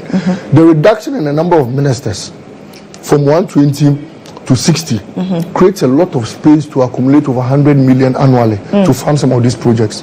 And there, for example, the Ejumaura, 100 million is going to be allocated. The reduction in the ministers alone can cater for that, because we are no longer going to be paying these ministers these allowances. What is the money going to be sitting there doing? So we must use it to create jobs for the Ghanaian youth. President John Mohammed says, I won't fly private jets unnecessarily like this previous Nanado was doing.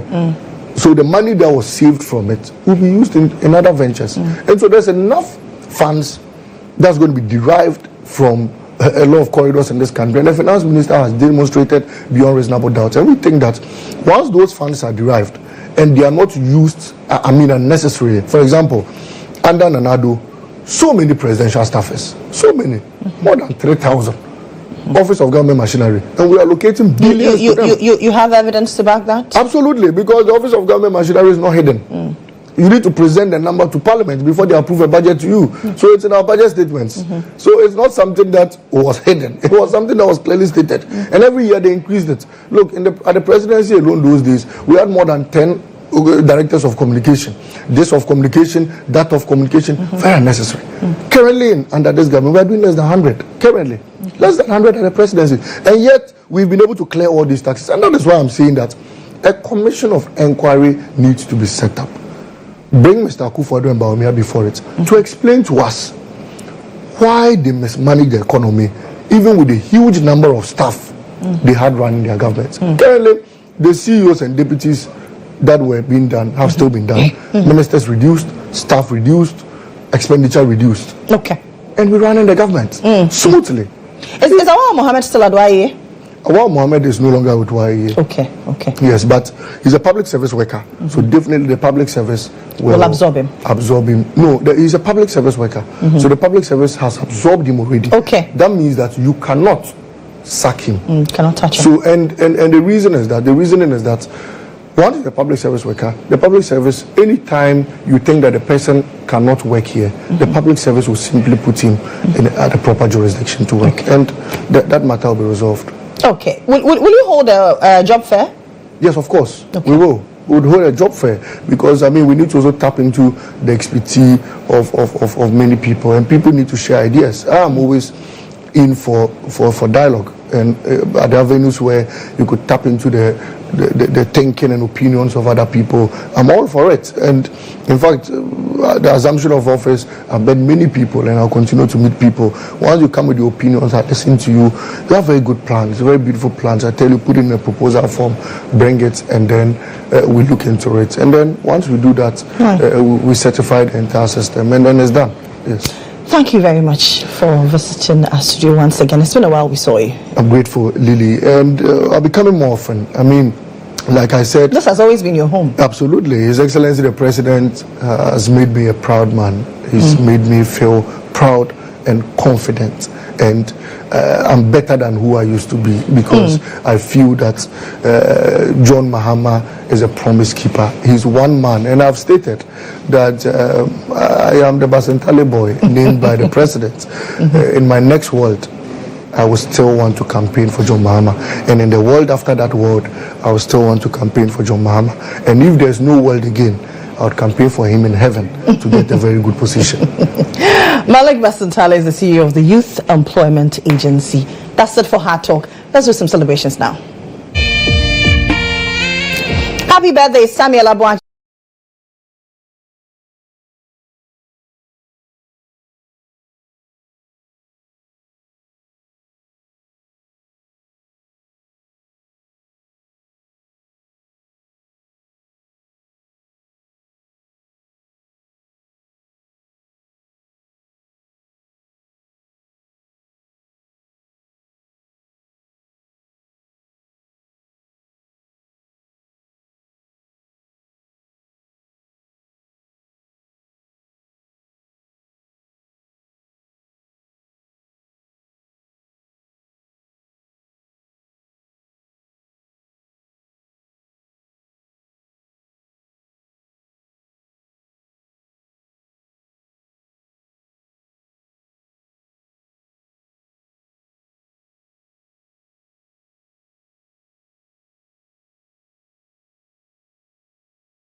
I love you so much. May God bless everything that you touch. And to all of you out there celebrating your birthdays, I say happy birthday to you. If you're marking any milestone,